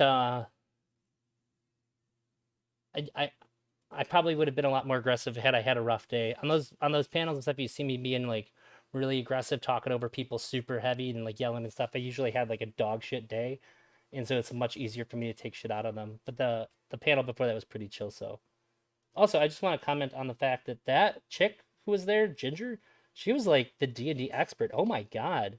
I was intimidated by her level of knowledge about D&D. It was fucking crazy. Again, thank you, Froggy Style, for the donation. Can you DM me on Discord? I can't remember. Your name isn't the same on Discord, and you pointed yourself out a long time ago, and I can't remember what it is. Hopefully you're still here so that you can hear me say that. But yeah, I'll put a message in Discord too, because I would love to organize Shadowrun. I wouldn't have any problem doing it online. I have a bunch of stuff already prepared for a campaign. It's like so ready to go. The only thing that I'm doing with Shadowrun is they have his session 0 for each player to like sort of run like one-on-one with each player to sort of run them through so they can ask a bunch of questions about the rules and how things work and all that. And so that it makes sense why they're meeting the other players.